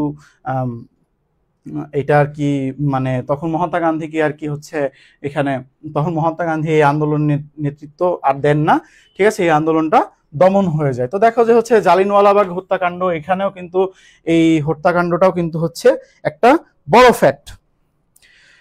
আচ্ছা, তারপরে আসো 1920 সালের 10 আগস্ট সেভার্স চুক্তির পর মুসলমানগণ 31 আগস্ট খেলাফত দিবস পালন করে। অর্থাৎ খেলাফত দিবস যদি তোমাকে জিজ্ঞেস করা হয় তুমি বলবা 31 আগস্ট। ওকে, তারপর দেখো যে হচ্ছে মুসলিম লীগের পক্ষ থেকে 14 দফা উপস্থাপন করেন মোহাম্মদ আলী জিন্না তার বিতর্কিত দ্বিজাতি তত্ত্ব ঘোষণা করেন হচ্ছে 1939 সালে। ঠিক আছে, লাহোর প্রস্তাবটা দেখো যে লাহোর প্রস্তাবটা কি, 1940 সালের 23 মার্চ লাহোরে অনুষ্ঠিত মুসলিম লীগের অধিবেশনে বাংলার নেতা ও প্রধানমন্ত্রী একে ফজলুল হক তার বিখ্যাত লাহোর প্রস্তাব উত্থাপন করেন। তো এই লাহোর প্রস্তাবের মধ্যে কি ছিল, লাহোর প্রস্তাবের মধ্যে কিন্তু যে হচ্ছে বাংলার যে স্বাধীনতার যে হচ্ছে ইয়াটা, মানে যে হচ্ছে আমাদের এই ভারতবর্ষের যে স্বাধীনতার যে একটা ব্যাপার, সেটা কিন্তু এখানে উল্লেখ ছিল। এবং এখানে কিন্তু আমি তোমাদেরকে যখন এটা আমার মনে আছে পড়াইছিলাম, অনেক বলছিলাম যে এখানে ফার্স্টে ছিল কি স্টেটস। ঠিক আছে, এখানে কিন্তু স্টেটস ছিল, বাট পরবর্তীতে জিন্না কি করে, জিন্না এখানে হচ্ছে একটা করে মানে এখানে কিন্তু ফজলুল হক, শেরেবাংলা ফজলুল হক তিনি কিন্তু এখানে কি স্টেটস এর কথা উল্লেখ করেছিলেন। অর্থাৎ তিনি কিন্তু আমাদের যে বর্তমান বাংলাদেশ সেটার কথাও কিন্তু তিনি উল্লেখ করেছিলেন, কারণ তিনি খুব ভালোভাবে জানতেন যে হচ্ছে আমরা এক ভাষাভাষী, তারা আরেক ভাষাভাষী, ধর্ম আমাদের সেম হলেও কিন্তু আমাদের সাংস্কৃতিকগতভাবে বলো বা অন্যান্য যে কোনো ভাবে বলো, আমাদের কিন্তু ঐক্যটা ম্যাচ হবে না। তো দেখো যে এই কারণে কিন্তু তিনি স্টেটস কথাটা উল্লেখ করেছিলেন। বাট তখন জিন্না বললো যে হচ্ছে না না কই কিসের স্টেটস, আমি এখানে তো স্টেট বলছিলাম। ঠিক আছে, বা এটা তো স্টেট, ঠিক আছে কিসের কি। তো তখন আর কি যা হওয়ার তাই হয়। ঠিক আছে, আমরা আবার আরেকটা গোলামির মধ্যে ঢুকে যাই আর কি। তো দেখো আচ্ছা, মন্ত্রিমিশন পরিকল্পনা গঠিত হয় হচ্ছে 1946 সালে মন্ত্রিমিশন গঠিত হয়, বাট এই মন্ত্রিমিশন আসলে কার্যত তারা তেমন কোনো কাজ করতে পারেনি। 1947 সালে ভারত স্বাধীনতা আইনে হচ্ছে যথাক্রমে 14-15 আগস্ট পাকিস্তান ও ভারত নামে দুটি রাষ্ট্রের জন্ম হয়। লর্ড মাউন্টব্যাটেন ছিলেন ভারতের গভর্নর জেনারেল। ভারত স্বাধীন হয় মাউন্টব্যাটেনের সুপারিশ অনুসারে, ঠিক আছে। কিন্তু এই মাউন্টব্যাটেন কি ওই কাশ্মীর নিয়ে একটা ঝামেলা রেখে দিয়েছিল, এই কারণে কিন্তু হচ্ছে দেখা যাচ্ছে 65 সালে আমরা পাক ভারত যুদ্ধটা দেখতে পারি, যেটা পরবর্তীতে কিন্তু তাশখন্দ চুক্তির মাধ্যমে, সামনের চ্যাপ্টারে আছে পড়াবো, তো তাশখন্দ চুক্তির মাধ্যমে যেটা কিন্তু পরবর্তীতে সমাধান হয়, বাট সমাধান কি আসলেই হয় না। তো দেখো যে জ্ঞানমূলক প্রশ্ন এখান থেকে কি কি আসতে পারে। ভার্নাকুলার প্রেস অ্যাক্ট কে রহিত করেন? সংবাদপত্র আইন, ঠিক আছে। কে রহিত করেন? রিপন, ঠিক আছে। সংবাদপত্র আইন তিনি প্রণয়ন করেন কে? রিটন প্রণয়ন করে, এবং রহিত করে কে? রিপন, ঠিক আছে। রিপন অনেক সংস্কারমূলক কার্যক্রম, মানে তিনি অনেক সংস্কারমূলক কার্যক্রম তিনি নিজে পরিচালনা করেন, যেমন হচ্ছে বেঙ্গল মিউনিসিপ্যাল অ্যাক্ট তোমাদেরকে পড়ালাম, তারপর হচ্ছে অর্থনৈতিক কিছু সংস্কার, তারপরে যে ফ্যাক্টরি আইন, এই জিনিসগুলো কিন্তু তাকে কিন্তু রিপন দ্য গুড নামে কি মানুষের সামনে কি পরিচিতি লাভ করাতে পারে, ঠিক আছে। তারপরে দেখো যে হচ্ছে কোন গভর্নর জেনারেল বঙ্গভঙ্গ প্রস্তাব করে? Lord Curzon. আলিগড় আন্দোলনের নেতা কে ছিলেন? ঠিক আছে, স্যার সৈয়দ আহমদ খান। এই টাইপের প্রশ্নগুলো এখানে হচ্ছে আসতে পারে। অনুধাবনমূলক প্রশ্নের মধ্যে কি কি আসতে পারে? মুসলিম লীগ গঠনের উদ্দেশ্য ব্যাখ্যা করো, লখনৌ চুক্তি কি উদ্দেশ্যে স্বাক্ষরিত হয়, তারপর অসহযোগ আন্দোলনের ব্যর্থতার কারণ ব্যাখ্যা করো। ওই যে বললাম যে অসহযোগ আন্দোলন পরবর্তীতে একটু এক রাজনৈতিক সহিংসতায় রূপ নেয়। তারপর হচ্ছে লাহোর প্রস্তাব কি, এটা ব্যাখ্যা করে দিবা। খেলাফত আন্দোলন, এটাও তো বললাম। রিপনকে কেন রিপন দ্য গুড বলা হয়, ঠিক আছে, এটা তো বললামই। ইলবার্ট বিল বলতে কি বুঝো? ইলবার্ট বিল বলতে ইজিলি তোমাকে যদি আমি একটু বুঝাই, যে ইলবার্ট বিল হচ্ছে আগে কি হতো, যে ইংরেজ যারা অপরাধী ছিল, ইংরেজ অপরাধীদেরকে কেবলমাত্র ইংরেজ বিচারকরাই বিচার করতে পারতো। বাট এই লর্ড রিপন কি করেন? লর্ড রিপন এখানে হচ্ছে তিনি এই ইংরেজ অপরাধীদেরকে বাঙালি বিচারকদের দ্বারা বিচার করানোর একটা ব্যবস্থা করেন, ঠিক আছে। অর্থাৎ তিনি এখানে জাস্টিস প্রতিষ্ঠা করতে চাইছিলেন, বাট পরবর্তীতে কিন্তু ইংরেজরা এই ডিসিশনটা তাদের খুব ইগোতে লাগে, ঠিক আছে, যে না, বাঙালিরা কেন আমাদের বিচার করবে, আমরা আমাদের বিচার করব, ঠিক আছে। তো তারা তাদের বিচার করলে তো অবশ্যই বিচারটা ফেয়ার হতো না। তো এইটা কি হচ্ছে বেসিক্যালি ইলবার্ট বিল বলতেছে। তারপরে আসো যে কিছু এমসিকিউ দেখি, যে হচ্ছে বঙ্গভঙ্গ বিরোধী আন্দোলনে অবশেষে কি ধরনের পথ অবলম্বন করেছিল সন্ত্রাসবাদের? গান্ধীজির অসহযোগ আন্দোলনের মূল আদর্শ কোনটি ছিল? অহিংসা, ঠিক আছে। মহারানী ভিক্টোরিয়া কত খ্রিস্টাব্দে তার রাজকীয় ঘোষণা প্রদান করেন? 1858 খ্রিস্টাব্দে। বেঙ্গল মিউনিসিপ্যাল অ্যাক্ট কি? এটা হচ্ছে স্থানীয় স্বায়ত্তশাসনমূলক আইন, অর্থাৎ পৌরসভা নির্বাচন যেটাকে আমরা বলি, ঠিক আছে, সেটাকে তিনি ইয়ে করেছেন। ইলবার্ট বিল কে প্রণয়ন করেন? লর্ড রিপন। ইলবার্ট বিল কে প্রণয়ন করেন? লর্ড রিপন না তো, লর্ড লিটন, এটা ভুল আছে। আচ্ছা, রহিতকরণ হচ্ছে লর্ড আচ্ছা, বঙ্গভঙ্গের সময় ভারতের গভর্নর জেনারেল কে ছিলেন? Lord Curzon. আলিগড় আন্দোলনের উদ্যোক্তা কে ছিলেন? স্যার সৈয়দ আহমদ খান। তো দেখো যে এই টাইপের এমসিকিউ গুলাই বেশি বেশি আসে। আমরা একটু সৃজনশীলের দিকে চলে যাব, খুবই দ্রুত আগাচ্ছি কারণ এখনো আরো বেশ কিছু চ্যাপ্টার বাকি তোমাদের। আচ্ছা দেখো, 1939 সালে জার্মানি ও পোল্যান্ডের মধ্যে যুদ্ধ শুরু হয়, যা সমগ্র বিশ্বে ছড়িয়ে পড়ে। ফলে মুসলিম প্রধান দেশ তুরস্ক জার্মানির পক্ষে যোগ দেয়। অপরদিকে ব্রিটেন জার্মানির বিপক্ষে অবস্থান নেয়। ফলে মুসলমানরা এই যুদ্ধে ব্রিটিশদের পক্ষে অস্ত্র ধারণ করতে অসম্মত হয়। তখন এই যে বললাম যে এখানে কিন্তু খিলাফত আন্দোলনের কনসেপ্টটা চলে আসতেছে, ঠিক আছে। তুরস্কের কোনো ক্ষতি করবে না এই মর্মে হচ্ছে মুসলমানদেরকে আশ্বস্ত করা হয়, বাট পরবর্তীতে কিন্তু তুরস্কের ক্ষতি হয় আলটিমেটলি। এবং দেখো যাচ্ছে গ নাম্বার কি বলছে, যে হচ্ছে উদ্দীপকের বর্ণিত ঘটনা ভারতে ব্রিটিশ আমলের কোন আন্দোলনের কথা স্মরণ করিয়ে দেয়? অবশ্যই খিলাফত আন্দোলন অ্যান্সার করবা। উক্ত আন্দোলনের ফলাফল কি হয়েছিল বলে তুমি মনে করো। তারপরে দেখো, আমাদের প্রতিবেশী একটি দেশের রাজনৈতিক ইতিহাসে রাজনীতি সচেতন ব্যক্তিবর্গ তাদের অধিকার আদায়ের জন্য বিক্ষিপ্তভাবে কাজ করতে থাকে, কিন্তু এভাবে কাজ করলে বিশৃঙ্খলা বৃদ্ধির সম্ভাবনা থাকে। এরূপ অবস্থায় সরকারকে সহযোগিতার জন্য নিজের অধিকার আদায়ের জন্য তারা একটি সমন্বিত সংগঠন গড়ে তোলার প্রয়োজন অনুভব করে, ঠিক আছে। সেই সময় একটি রাজনৈতিক সংগঠন গড়ে ওঠে, যা পরবর্তীতে দেশটির স্বাধীনতা অর্জনে অগ্রণী ভূমিকা পালন করে। এখানে কিন্তু এটা বোঝাই যাচ্ছে যে এটা কিন্তু ভারতীয় জাতীয় কংগ্রেসের দিকে ইঙ্গিত করতেছে। সংগঠনের সাথে তোমার পাঠ্যবইয়ের কোন সংগঠনের সাদৃশ্য রয়েছে, দেশটির স্বাধীনতা সংগ্রামে উক্ত সংগঠনটির ভূমিকা বিশ্লেষণ করো। অর্থাৎ ভারতীয় জাতীয় কংগ্রেস ভারতবর্ষের স্বাধীনতার ক্ষেত্রে কি অবদান রেখেছিল সেটা তোমরা ব্যাখ্যা করে দিবা। আচ্ছা, তারপরে আসো সাম্রাজ্যবাদ, উপনিবেশবাদ এবং জাতীয়তাবাদ শব্দ তিনটি একই সূত্রে গঠিত। সাম্রাজ্যবাদী শাসকরা নিজেদের প্রভাব প্রতিপত্তি সারা বিশ্বে ছড়িয়ে দিতে এবং পরাভূত দেশসমূহের উপর স্ব স্ব আইন কানুন প্রয়োগের মাধ্যমে দাসত্বে আবদ্ধ করার লক্ষ্য নিয়ে উপনিবেশ সৃষ্টি করে। তো দেখো যে হচ্ছে জাতীয়তাবাদে উদ্বুদ্ধ হয়ে তারা অযাচিত প্রভুদের শাসন কার্যে প্রতিবন্ধকতা সৃষ্টি করে নিজেদের দেশের বাহিরের পণ্য সামগ্রী বর্জন করে বদ্ধপরিকর হয়। উদ্দীপকে বর্ণিত বিষয়ের সাথে পাঠ্য বইয়ের কোন বিষয়ের মিল খুঁজে পাওয়া যায়? উদ্দীপকের বিষয়ের ফলে গণস্বাধীনতা সৃষ্টি হয় এবং ব্রিটিশ বিরোধী আন্দোলন তীব্রতা পায়। অর্থাৎ এই যে দেখো যে পণ্য সামগ্রী বর্জন করা, তারপরে হচ্ছে জনগণ প্রতিবাদী হয়ে ওঠে বা যে জাতীয়তাবাদী চেতনা, এটা কিন্তু অনেকটা অসহযোগ আন্দোলনের দিকে কিন্তু ইঙ্গিত করে।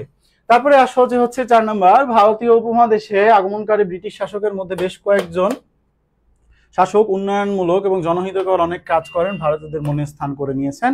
জনৈক শাসক vernacular press act, Hunter commission, municipal act, Bengal Tennessee act প্রণয়নের মধ্যে দিয়ে ভারতীয়দের মধ্যে স্মরণীয় হয়ে আছেন। এখানে কিন্তু লর্ড রিপনের কথাটা কিন্তু চলে আসে। ঠিক আছে, তুমি কিন্তু লর্ড রিপনের ওই ইয়েটাও উল্লেখ করতে পারো। তোমার উল্লিখিত শাসক পাঠ্য বইয়ের কোন শাসককে নির্দেশ করে? পাঠ্য বইয়ের উক্ত শাসকের কার্যক্রম সংক্ষেপে বর্ণনা করো। ঠিক আছে, করে দিবা। তারপরে আসো এখান থেকে টপিকস কি পড়বা? টপিকস পড়বা লর্ড রিপন এবং লর্ড কার্জন অবশ্যই পড়তে হবে, বঙ্গভঙ্গ অবশ্যই পড়তে হবে, কারণ এবং ফলাফলটা একটু গুরুত্ব দিয়ে পড়বা। স্যার সৈয়দ আহমদ খান এবং আলিগড় আন্দোলন, এটাও একটু ইম্পর্টেন্স দিবা, কারণ এখান থেকেও সৃজনশীল চলে আসতে পারে অনেক সময়। জাতীয় কংগ্রেস আর মুসলিম লীগ, এটা নিয়ে তো আলাদাভাবে বলার কিছু নাই। খিলাফত এবং অসহযোগ আন্দোলন, আর হচ্ছে লাহোর প্রস্তাব। এক্সট্রা কোনো কিছু পড়তে যাবে না। তোমরা অনেক সময় অনেক ভুলটা কি করো, যে ভুলটা আমি একটু করছিলাম, সেটা হচ্ছে যে আমার যেহেতু একটু এক্সট্রা জানার ইচ্ছা ছিল, আমি কি করছিলাম যে বাকি যারা ভাইসরয়রা আসছিল তাদেরও টুকটাক একটু একটু করে পড়ছিলাম যে যদি চলে আসে। বাট এটা কিন্তু তোমরা এখন লাস্ট মোমেন্টে এসে করার দরকার নেই। লাস্ট মোমেন্টে এসে এক্সট্রা কিছু পড়বা না ভাই। মানে চেষ্টা করো যে যতটা শর্টে নিজেকে গুছায় ফেলা যায়। আচ্ছা, তারপরে আসো। আচ্ছা, চতুর্থ অধ্যায়ে দেখো পূর্ব বাংলার রাজনৈতিক অবস্থা। পূর্ব বাংলার রাজনৈতিক অবস্থাটা তখন কেমন ছিল? যে দেখো ভারত তখন কেবল পূর্ব পাকিস্তান কেবল গঠিত হয়েছে।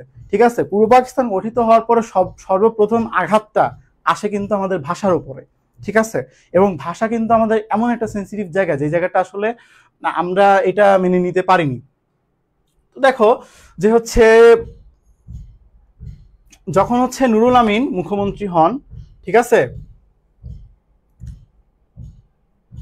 খাজা নাজিরুদ্দিন গভর্নর এবং হচ্ছে যখন নুরুল আমিন মুখ্যমন্ত্রী হন, তখন কিন্তু হচ্ছে এনারা কিন্তু ছিলেন কি একটু বাঙালি স্বার্থ বিরোধী।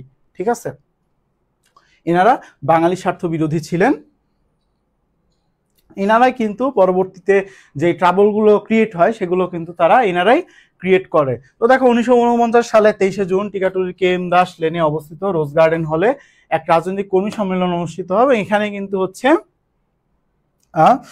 কিন্তু হচ্ছে মাওলানা ভাসানীকে সভাপতি করে কিন্তু হচ্ছে পূর্ব পাকিস্তান আওয়ামী মুসলিম লীগ গঠিত হয়। এখন দেখো তোমাকে আমি এখানে একটু কথা বলি। ঠিক আছে, এই জায়গাটা একটু কথা বলার জায়গা আছে। সেটা হচ্ছে যে তোমাদের ইতিহাস সিলেবাসটা এমনভাবে সাজানো যে এখানে কোনো অধ্যায় তোমার বাদ দিয়ে পড়ার সুযোগ নাই। ঠিক আছে, বর্তমান কনটেক্সট যাই থাকুক, যেটাই থাকুক, যতটুকু যাই থাকুক না কেন, তোমার কোনো কিছু বাদ দেওয়া যাবে না। তোমাকে ওইটাই পড়তে হবে যেটা তোমার সিলেবাসে আছে। তুমি কোনো কিছু বাদ দিয়ে পরীক্ষার হলে যাবে না, কারণ অনেক সময় দেখা যাচ্ছে যে বোর্ড ভেদে প্রশ্ন ভিন্ন ভিন্ন হইতে পারে। ঠিক আছে, এক বোর্ডে একরকম, আরেক বোর্ডে আরেক রকম। তখন যদি দেখো যে হচ্ছে অন্যান্য বোর্ডে হয়তো এসব চ্যাপ্টার থেকে একটু কম আসছে, বাট তোমার বোর্ডে দেখা যাচ্ছে যে এসব চ্যাপ্টার থেকে কোয়েশ্চেন চলে আসছে বা আসবে। এটা আমি বলতেছি যে আসবে, কোয়েশ্চেন আসবে। তো তাহলে তুমি তখন কিন্তু পরীক্ষার হলে ট্রাবলে পড়ে যাবা। সুতরাং যতটুকু আমাদের পড়া দরকার আমরা ততটুকুই পড়বো। ঠিক আছে, খুব বেশিও পড়বো না, খুব কমও পড়বো না। তো দেখো যে তারপরে 1949 সালে আওয়ামী লীগ গঠন হওয়ার পরে দেখো যে হচ্ছে ভাষা আন্দোলনের পটভূমিটা দেখো যে 37 খ্রিস্টাব্দে মোহাম্মদ আলী জিন্নাহ উর্দুকে মুসলিম লীগের দাপ্তরি ভাষা করার প্রস্তাব যখন করে, তারপরে কিন্তু হচ্ছে আমাদের যে হচ্ছে বাঙালিদের নেতা শের বাংলা একে ফজলুল হক তিনি হচ্ছে এর বিরোধিতা করেন। ঠিক আছে, দেখো যে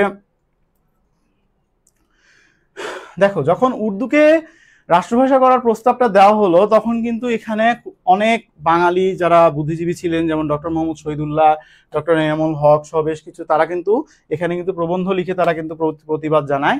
1947 সালে 2রা সেপ্টেম্বর ঢাকা বিশ্ববিদ্যালয়ের পদার্থবিজ্ঞান বিভাগের অধ্যাপক আবুল কাশেমের নেতৃত্বে কি তমুদ্দুন মজলিস গঠিত হয়। তমুদ্দুন মজলিস কিন্তু কোনো রাজনৈতিক সংগঠন ছিল না, এটা ছিল একটা সাংস্কৃতিক সংগঠন। তোমাদেরকে যদি এমসিকিউতে প্রশ্ন করে যে হচ্ছে তমুদ্দুন মজলিস কি ধরনের সংগঠন ছিল, তোমরা বলবা সাংস্কৃতিক সংগঠন।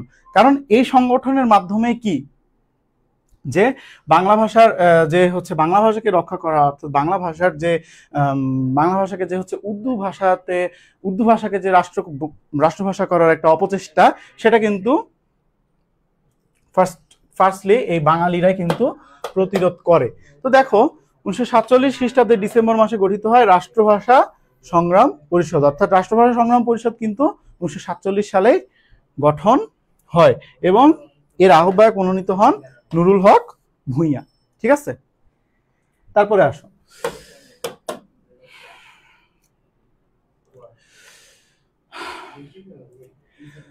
তো দেখো যে হচ্ছে আরেকটা ইম্পর্টেন্ট ইনফরমেশন, 1948 সালে 23 ফেব্রুয়ারি গণপরিষদের সদস্য ধীরেন্দ্রনাথ দত্ত অধিকাংশ জনগোষ্ঠীর ভাষা হিসেবে বাংলাকে রাষ্ট্রভাষা মর্যাদা দেওয়ার দাবি জানান। অবভিয়াসলি সেই দাবিটা গৃহীত হয়নি।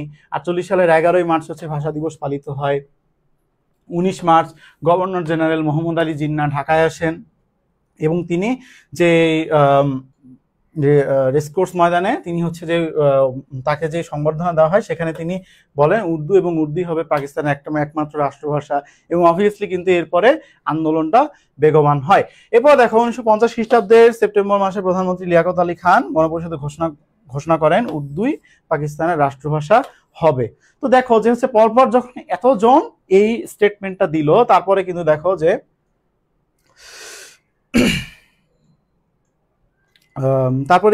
যে হচ্ছে 31শে জানুয়ারি আব্দুল মতিনকে আহ্বায়ক করে রাষ্ট্রভাষা সংগ্রাম পরিষদ নতুনভাবে গঠিত হয় এবং আন্দোলন নতুনভাবে সংগঠিত হতে থাকে। অর্থাৎ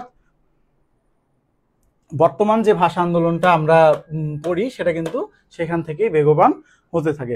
রাজিবুল মাহবুবকে আহ্বায়ক করে 40 সদস্য বিশিষ্ট একটি সর্বদলীয় রাষ্ট্রভাষা সংগ্রাম পরিষদ গঠন করা হয় এবং দেখো যে হচ্ছে 20 ফেব্রুয়ারি থেকে কিন্তু এক মাসের জন্য 144 ধারা জারি করা হয় এবং এই 144 ধারায় কি এই অলি আহাদ, আব্দুল মতিন এবং গোলাম মাওলা প্রমুখের নেতৃত্বে 144 ধারা ভঙ্গ করা হয় এবং পুলিশের গুলিতে সংগ্রামী ছাত্রনেতা এমএস শ্রেণীর ছাত্র বরকত, সালাম, জব্বার এবং বাদান্তলের কমার্শিয়াল প্রেসের মালিকের ছেলে রফিক, এনারা কিন্তু ফার্স্টে শহীদ হন এবং রফিক যেখানে শহীদ হন সেখানে কিন্তু পরবর্তীতে শহীদ মিনার নির্মাণ করা হয়। ঠিক আছে, প্রথম শহীদ মিনার। তো দেখো যে হচ্ছে 22 ফেব্রুয়ারি কারা কারা শহীদ হন, শফিউর রহমান শফিক, রিক্সা চালক আওয়াল।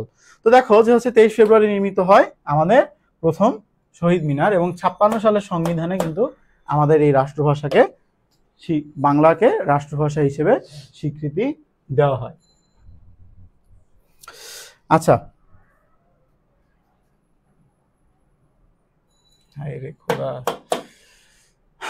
তো দেখো যে হচ্ছে ভাষা আন্দোলনে নারীদের ভূমিকা, কোন কোন নারীদের ভূমিকা ছিল। বেসিক্যালি ইনাদের নেতৃত্বে কিন্তু হচ্ছে যে 144 ধারা ভঙ্গ সেটা কিন্তু ইনাদের নেতৃত্বে হয়। অর্থাৎ বিভিন্ন স্কুল থেকে আমরা যে 144 ধারা ভঙ্গ যে হচ্ছে ব্যাপারটা দেখি সেটা কিন্তু এই বেগম আনোয়ারা খাতুন, ডক্টর সুফিয়া খাতুন এবং ডক্টর হালিমা খাতুনের নেতৃত্বে সংগঠিত হয়।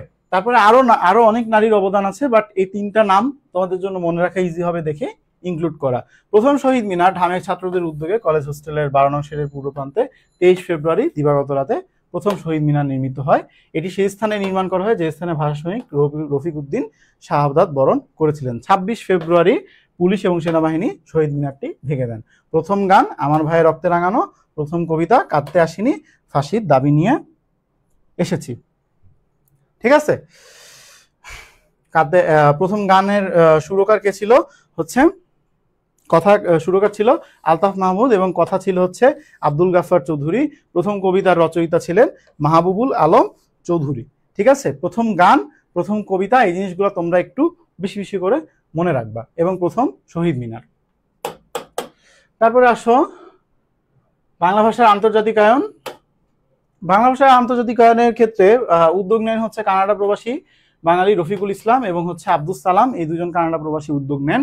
এবং 1999 সালের 17 নভেম্বর প্যারিসের ইউনেস্কো অধিবেশনে 21 ফেব্রুয়ারিকে আন্তর্জাতিক মাতৃভাষা দিবস হিসেবে ঘোষণা করা হয় এবং 2000 সাল থেকে যথারীতি তা পালন করা হয়। তারপরে দেখো হচ্ছে যুক্তফ্রন্ট গঠন। যুক্তফ্রন্ট গঠন 1953 সালে 4 ডিসেম্বর প্রধান 4টি দল নিয়ে যুক্তফ্রন্ট গঠিত হয়। এগেইন আমি বলতেছি যে তোমাদের যার বইয়ে জয়টা দল দেওয়া আছে তোমরা সেটাই উল্লেখ করবা, ঠিক আছে? বাট 4টা ম্যাক্সিমাম জায়গায় আমি দেখছি 4টা, এবং আমি নিজে পড়ে আসছি 4টা, সুতরাং এটা আমি এই জন্য এখানে 4ই দিয়ে রাখছি। বাট তোমাদের যদি অন্য কোনো বইয়ে যদি তোমরা দেখো, অন্য কোনো তথ্য যদি তোমাদের দিতে ইচ্ছা হয়, feel free to include that. তো দেখো যে হচ্ছে ভাসানীর নেতৃত্বে আওয়ামী মুসলিম লীগ, ভাসানী সোহরাওয়ার্দীর নেতৃত্বে শেরে বাংলার একে ফজলুল হকের নেতৃত্বে হচ্ছে কৃষক প্রজা পার্টি, মাওলানা আতাহার আলীর নেতৃত্বে নিজামী ইসলাম এবং হাজী দানেশের নেতৃত্বে বামপন্থী গণতন্ত্রী দল। নির্বাচনের প্রতীক ছিল নৌকা। যুক্তফ্রন্ট ঘোষণা করে 21 দফা। 21 দফার প্রথম দফা কি ছিল? বাংলা ভাষাকে রাষ্ট্রভাষা করা, ঠিক আছে, বা বাংলা ভাষাকে রাষ্ট্রভাষা হিসেবে স্বীকৃতি দেওয়া। তো দেখো যে হচ্ছে 1950 সালের 7 জুলাই মানিতে পাকিস্তান সংবিধান প্রণয়নের উদ্দেশ্যে একটি দলিল স্বাক্ষরিত হয়। 1956 সালে পরবর্তীতে হচ্ছে পাকিস্তানের প্রথম সংবিধান প্রণয়ন করা হয়। আচ্ছা,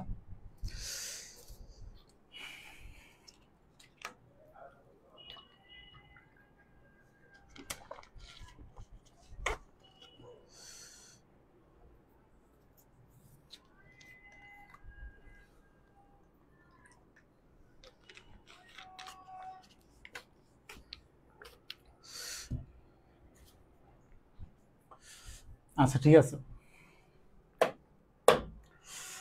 তারপরে আসো জ্ঞানমূলক প্রশ্ন কিছু দেখি যে হচ্ছে আওয়ামী লীগ মুসলিম লীগ কবে প্রতিষ্ঠিত হয়? 1949 সালে 23 জুন।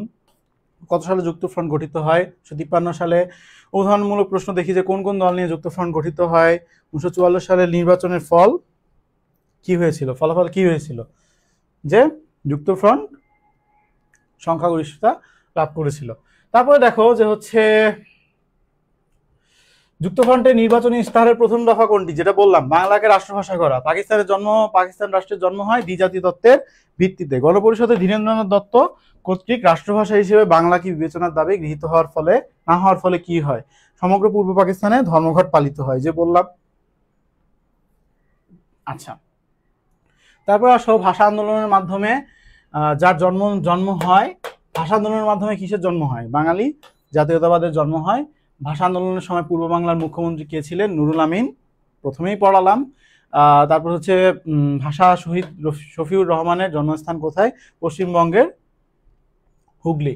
ঠিক আছে, তোমাদেরকে আরেকটা খুব কি ইনফরমেশন দিয়ে রাখি, সেটা হচ্ছে যে তোমরা ভাষা শহীদের জীবনীটাকে ইগনোর করবা না। তোমরা দেখবা যে হচ্ছে তাদের জন্ম বা তাদের পেশা, ঠিক আছে, এগুলা দেখবা। যেমন বরকত ছিল এমএস শ্রেণীর ছাত্র ছিল, ঠিক আছে। তো মানে তোমরা একটু দেখবা এই জিনিসগুলা, তোমরা একটু দেখবা, ঠিক আছে। এই জিনিসগুলা কমপ্লিটলি ইগনোর করে যাবা না। 1952 সালে ভাষা আন্দোলনে নারীরা সাহায্য করে কি দিয়ে? খাদ্য সরবরাহ করে, আহতদের চিকিৎসা সেবা দিয়ে, বাড়ি বাড়ি চাঁদা তুলে। অবভিয়াসলি তারা চাঁদা তুলবে না, কারণ এখানে যাই হোক কিছু বললাম না। তো দেখো যে হচ্ছে খাদ্য সরবরাহ করে, আহতদের চিকিৎসা দেয়, ঠিক আছে। তো তারপরে দেখো যে আমরা একটু সিকিউ দেখি, কিছু সিকিউ দেখি। এখানে একটা কবিতা দিছে, দেখো যে গ নাম্বারে কি আছে? উদ্দীপকের কোল আন্দোলনকে স্মরণ করিয়ে দেয়। অবভিয়াসলি যেহেতু কবিতাটা এখানে ফাল্গুন ওয়ার্ডটা আছে, এন্ড এটা হচ্ছে এই কি বলে, এখানে হচ্ছে শহীদ হওয়ার একটা হচ্ছে থিম আছে। মানে কবিতাটা পড়ে যতটুকু দেখে বোঝা যাচ্ছে যে তুমি স্মরণীয় রক্তাভ 8ই ফাল্গুন, স্বৈরাচারের শিরায় শিরায় লেগেছিল যেদিন আগুন। ঠিক আছে। তো দেখো যে হচ্ছে এই থিমটা কিন্তু অনেকটা আমাদের ভাষা আন্দোলনকেই ইঙ্গিত করে। উক্ত আন্দোলন বাঙালি জাতীয়তাবাদের বিকাশে মুখ্য ভূমিকা রেখেছিল। অর্থাৎ দেখো যে হচ্ছে এই 52 থেকে 24, ঠিক আছে, তুমি 52 ভাষা আন্দোলন বলো বা হচ্ছে তুমি 24-এর এই যে যে হচ্ছে জুলাই গণ অভ্যুত্থান বলো বা জুলাই বিপ্লব বলো, এই 52 থেকে 24 পুরাটাই কিন্তু হচ্ছে আমাদের কমপ্লিটলি বাঙালি জাতীয়তাবাদের যে উত্থান, সেই উত্থান থেকে কিন্তু আসছে। ঠিক আছে, এই জিনিসটা এবং এই জিনিসটা বিকাশ হয় কবে, যে হচ্ছে আমরা কবে ফিল করি যে হচ্ছে আমরা আসলে বাঙালি বা আমাদের মধ্যে বাঙালি জাতীয়তাবাদটা আছে, এটা আমরা কবে ফিল করি, এটা কিন্তু আমরা 1952 সালের সময় ফিল করছিলাম, যখন আমাদের ভাষার উপরে প্রথম আঘাতটা আসে। ঠিক আছে, তো তারপরে দেখো 2 নম্বর সৃজনশীলটা, আজকাল ছাত্রছাত্রীরা বাংলা ইংরেজি হিন্দি মিশিয়ে কথাবার্তা আদান প্রদান করে। এগেইন ওই ভাষার জিনিসটাই বলতেছে, সবার উচিত এই ভাষার মর্যাদা সমুন্নত রাখা। উদ্দীপকের শিক্ষক মহোদয়ের বক্তব্যে কোন আন্দোলনের ইঙ্গিত রয়েছে? ভাষা আন্দোলন। উক্ত আন্দোলন ছিল স্বাধীনতা আন্দোলনের পথ প্রদর্শক। ব্যাখ্যা করে দিবা। আচ্ছা, ঠিক আছে, দেখো এখান থেকে টপিক সি কি কভার করতে হবে? ভাষা আন্দোলনের ঘটনা প্রবাহ, এটা তো মাস্ট একটু দেখবা। ভাষা আন্দোলনের ছাত্র সমাজের ভূমিকা, এটা একটু দেখবা। ভাষা আন্দোলনে শহীদদের পরিচয় এবং অবদান, আব্দুস সালামেরটা তোমরা দেখতে পারো। ঠিক আছে, কারণ আমি দেখলাম আসার সময় দেখলাম যে হচ্ছে এখানে বোর্ড কোয়েশ্চেন ঘেটে দেখলাম যে একটা মনে হয় বোর্ড কোয়েশ্চেন আসছিল এই রিগার্ডিং। তোমরা ভাষা শহীদদের জীবনীটা ইগনোর করিও না। ঠিক আছে, কারণ কোন বোর্ডে কখন কি দিয়ে দেয় বলা খুবই মুশকিল। ঠিক আছে, দেখা যাচ্ছে তোমার বোর্ডেই দিয়ে দিল, তখন কিন্তু তুমি একদম বুঝতেই পারতেছ কি অবস্থা হবে। বাংলা ভাষার আন্তর্জাতিকায়ন, কিভাবে আন্তর্জাতিকায়ন হয় সেটা উল্লেখ করে দিবা, যে 1999 সালে হচ্ছে তার স্বীকৃতি লাভ করে, 2000 সাল থেকে 2000 সালের 21শে ফেব্রুয়ারি থেকে সেটা পালিত হয়। আচ্ছা, তো দেখো যে অধ্যায় 5-এ বলছিলাম যে পাকিস্তান ভারতের মূল সমস্যা কি লাগে, কাশ্মীর নিয়ে লাগে, এন্ড কাশ্মীর থেকে কি পাক ভারত যুদ্ধ আসে, এবং পাক ভারত যুদ্ধ থেকে কি, পাক ভারত যুদ্ধটা 6 সেপ্টেম্বর থেকে 23 সেপ্টেম্বর অবধি স্থায়ী হয়, এবং পরবর্তীতে সোভিয়েত ইউনিয়নের তাশখন্দ নামক স্থানে বা শহরে সেখানে কিন্তু একটা চুক্তি স্বাক্ষরিত হয়, সেটা কি তাশখন্দ চুক্তি নামে পরিচিত। কিন্তু মজার ব্যাপার, তাশখন্দ চুক্তিতে কাশ্মীর নিয়ে কোনো কিছু ছিল না, জাস্ট বলছিল যে ঠিক আছে আমি বড় ভাই তোমাদের মাঝে আসছি, তোমরা একটু যুদ্ধ বন্ধ রাখো, ঠিক আছে, শান্তি প্রতিষ্ঠা করো।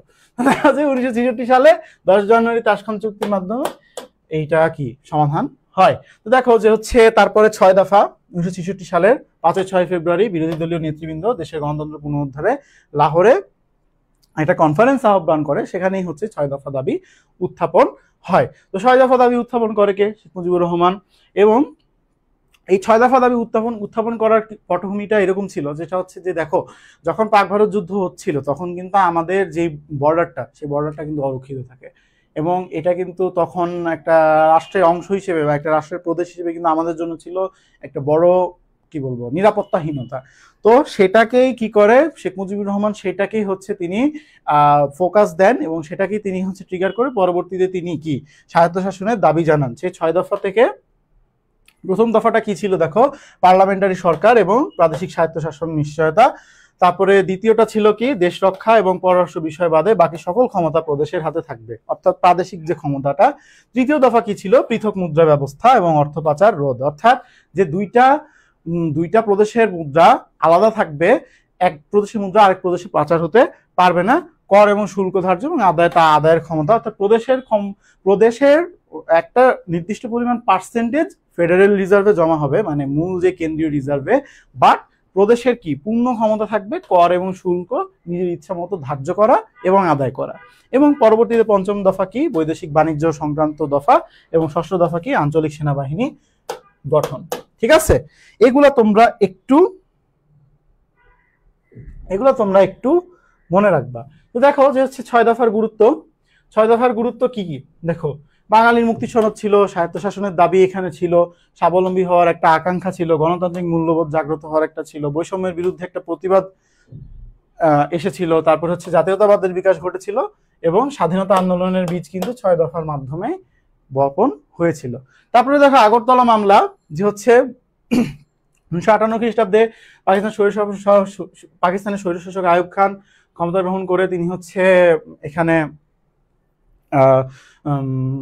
সংবাদপত্রের স্বাধীনতা হরণ, জনগণের রাজনৈতিক অধিকার সহ সব ধরনের মৌলিক অধিকার তিনি ক্ষুণ্ণ করেন এবং তার ক্ষমতা সুসংহত করার লক্ষ্যে 1959 খ্রিস্টাব্দে কি তিনি মৌলিক গণতন্ত্র নামে একটি চালু করেন। মৌলিক গণতন্ত্রটা কি? মৌলিক গণতন্ত্রটা কি দেখো, সেটা হচ্ছে যে পূর্ব পাকিস্তান থেকে এবং পশ্চিম পাকিস্তান থেকে নির্দিষ্ট পরিমাণ কিছু মানুষকে প্রত্যক্ষ নির্বাচনের মাধ্যমে নির্বাচন করবে এবং পরবর্তীতে তারাই আবার উল্টে হচ্ছে তারাই কি রাষ্ট্রপতি বা প্রধানমন্ত্রী তারাই নির্বাচন করবে, মানে নির্বাচিত প্রতিনিধিরা আবার আরেকটা নির্বাচন করবে। তো এইটা ছিল কি গণতন্ত্রকে লিমিট করে ফেলা, বা গণতন্ত্রের যে লিমিটেশনটা সেটা কিন্তু এইটার মাধ্যমে আসছিল। তো দেখো যে হচ্ছে বারবার কারাবরণ করার দেখা যাচ্ছে যে হচ্ছে রাজনৈতিক কারণে কিন্তু শেখ মুজিবুর রহমানকেও কিন্তু বারবার এখানে কারাবরণ করতে হয়। দেখো যে হচ্ছে 1968 সালের 18 জানুয়ারি সর্বপ্রথম আগরতলা মামলা দায় করা হয়। অভিযুক্ত ছিল হচ্ছে 35 জন, শেখ মুজিবুর রহমান সহ। ঠিক আছে, এখানে 3 জন ছিলেন রাজনীতিবিদ, 3 জন ছিলেন উচ্চপদস্থ বেসামরিক আমলা, 2 জন ছিলেন হচ্ছে সরকারি চাকরিজীবী, বাকি 27 জনই ছিলেন হচ্ছে সামরিক বাহিনীর বিভিন্ন পদে কর্মরত। দেখো আগরতলা মামলা দায় হওয়ার পরে কি যখন শেখ মুজিবুর রহমানকে গ্রেফতার করা হলো বা সবাইকে যখন গ্রেফতার করা হলো, তখন কি ছাত্র সংগ্রাম পরিষদ 11 দফা নিয়ে হাজির হলেন। ঠিক আছে, এই আন্দোলন থামাতে এই মামলার অন্যতম আসামি সার্জেন্ট জহুরুল হক, ছাত্র আসাদ, মতিউর এবং অধ্যাপক শামসুজ্জোহাকে হত্যা করা হয়। তারপরে কিন্তু এই আন্দোলন দমানো যায়নি। এতে আন্দোলন গণ অভ্যুত্থানে পরিণত হলে 1969 খ্রিস্টাব্দের 22 ফেব্রুয়ারি বঙ্গবন্ধু শেখ মুজিবুর রহমান ও তার সহকর্মীগণ বিনা শর্তে মুক্ত লাভ করেন এবং আগরতলা মামলা বেসিক্যালি একটা ভুয়া মামলা হিসেবে পরিণত হয়। দেখো আগরতলা মামলার গুরুত্বগুলো কি কি, যে হচ্ছে আইয়ুব খানের ক্ষমতাচ্যুত হওয়া, 6 দফা 11 দফা সকলের দাবিতে পরিণত হওয়া, পাকিস্তান সরকারের দুর্বলতা প্রমাণ, এগুলো একটু গুরুত্বপূর্ণ। তারপরে দেখো পূর্ব পাকিস্তানের প্রতি বৈষম্যমূলক নীতি কি কি ছিল, যে কি কি ধরনের বৈষম্য ছিল। রাজনৈতিক বৈষম্য তো ছিলই, ঠিক আছে, যে বারবার দেখা যাচ্ছে যে বিরোধী দলীয় নেতাদের কারাবরণ, বা ধরো যে হচ্ছে প্রশাসনিক বৈষম্য বলো বা অর্থনৈতিক বৈষম্য বলো, শিক্ষা ক্ষেত্রে বৈষম্য বলো, ভালো কোনো স্কুল কলেজ ছিল না, বিদেশি সাহায্য ব্যবহারে বৈষম্য বলো, যে হচ্ছে কোনো বিদেশ থেকে কোনো সাহায্য আসে সেগুলো আমরা পেতাম না, আমাদের এখানে ইনভেস্ট করা হতো না, কৃষি খাতে বৈষম্য, সবকিছুতে আমরা কি বৈষম্যের শিকার ছিলাম। দেখো গণ অভ্যুত্থান, তো দেখো 1969 খ্রিস্টাব্দের ডিসেম্বর মাসে অধিকাংশ রাজনৈতিক দলের প্রতিনিধিগণ ঢাকায় মিলিত হয়ে 8 দফা কর্মসূচির ভিত্তিতে গণতান্ত্রিক ছাত্র সংগ্রাম পরিষদ গঠন করে এবং 1969 সালের 4 জানুয়ারি সর্বদলীয় ছাত্র সংগ্রাম পরিষদ গঠিত হয় এবং 11 দফা কর্মসূচি ঘোষণা হয়। এই 11 দফা থেকেই কিন্তু ছাত্ররা আন্দোলনের সূচনা করে। দেখো তারপরে কি গণ অভ্যুত্থানের বিস্তার ঘটে। 15 ফেব্রুয়ারি বিচারাধীন আসামি সার্জেন্ট জহুরুল হককে গুলি করে হত্যা করা হয়। ক্যান্টনমেন্টের মধ্যে তাকে হত্যা করা হয়। ঠিক আছে, তিনি কিন্তু কাস্টাডির আন্ডারে ছিল। তো এটা কিন্তু ছাত্রদের যে রাগটা ছিল সেটাকে কিন্তু বহুগুণে বাড়িয়ে দেয়। 18 ফেব্রুয়ারিতে রাজশাহী বিশ্ববিদ্যালয়ের শিক্ষক অধ্যাপক ডক্টর শামসুজ্জোহাকে হত্যা করা হয়। 22 ফেব্রুয়ারি বঙ্গবন্ধু শেখ মুজিবুর রহমান সহ অন্যরা কারাগার থেকে নিঃশর্ত মুক্তি পায়। অর্থাৎ 22 ফেব্রুয়ারি কিন্তু এই মামলাটা তুলে নেওয়া হয়। তো দেখো তারপরে 25শে মার্চ জেনারেল ইয়াহিয়া খানের কাছে ক্ষমতা হস্তান্তর করেন। এভাবে গণ অভ্যুত্থান সফলতা লাভ করে, অর্থাৎ আইয়ুব খানের পতন হয় এবং ইয়াহিয়া ক্ষমতা গ্রহণ করে তিনি কি নির্বাচনের আশ্বাস দেন যে ঠিক আছে, না নির্বাচন দেওয়া হবে। আচ্ছা ঠিক আছে, গণ অভ্যুত্থানের ফলাফল: জাতীয়তাবাদের বিকাশ, 21 ফেব্রুয়ারি সরকারি ছুটি, তারপরে হচ্ছে নির্বাচন ঘোষণা, নির্বাচনে বিজয়, আইয়ুব খানের পতন, এগুলোই মূলত গণ অভ্যুত্থানের ফলাফল হিসেবে আসে। তারপরে দেখো যে হচ্ছে 70 সালের নির্বাচন, জাতীয় পরিষদের নির্বাচন হয়েছে 7 ডিসেম্বর, প্রাদেশিক পরিষদের নির্বাচন হয়েছে 17 ডিসেম্বর। ঠিক আছে, এবং এই নির্বাচনে কি জাতীয় পরিষদে, পূর্ব পাকিস্তান জাতীয় পরিষদে আওয়ামী লীগ হচ্ছে 169টি আসনের মধ্যে 167টি আসনে কি বিজয় লাভ করে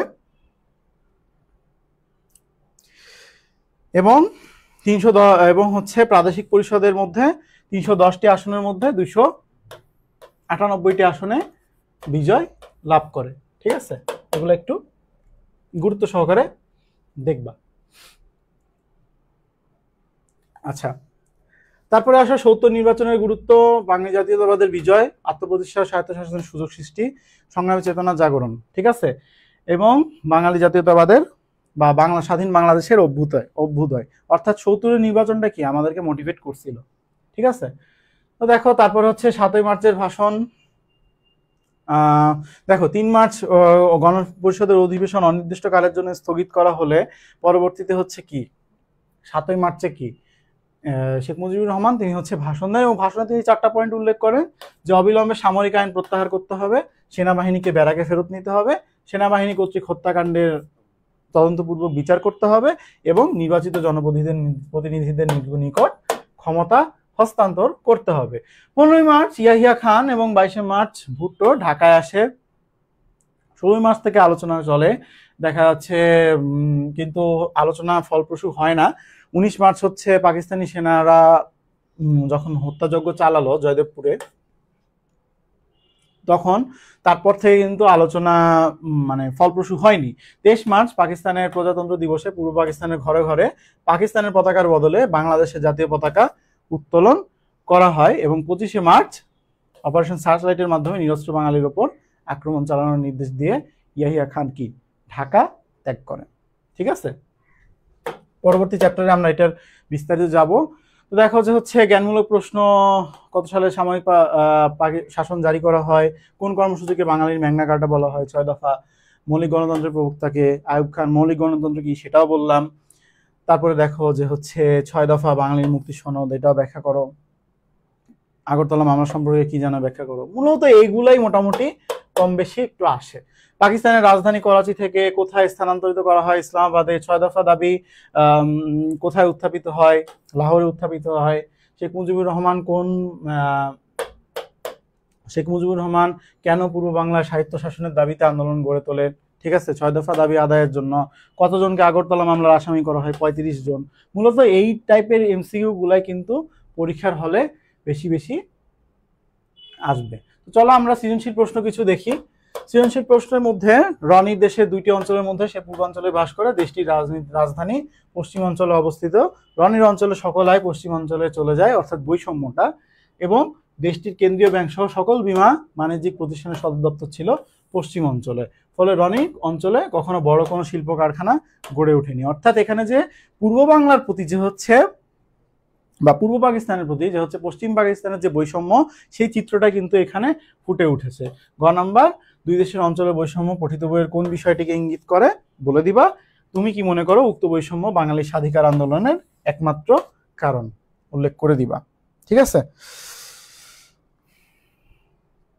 আচ্ছা তারপরে আসো যে জনাব ক তার অঞ্চলে একজন জনপ্রিয় নেতা মানুষের সামগ্রিক কল্যাণের জন্য তিনি কাজ করেন। এলাকার মানুষের অধিকার আদায়ে নিমিত্তে সরকারের নিকট তিনি কয়েকটি দাবি পেশ করেন। তার দাবিসমূহ ওই এলাকার গণমানুষের মুক্তির দাবিতে পরিণত হয়। অর্থাৎ এখানে কিন্তু ইনডিরেক্টলি 6 দফাকেই উল্লেখ করতেছে।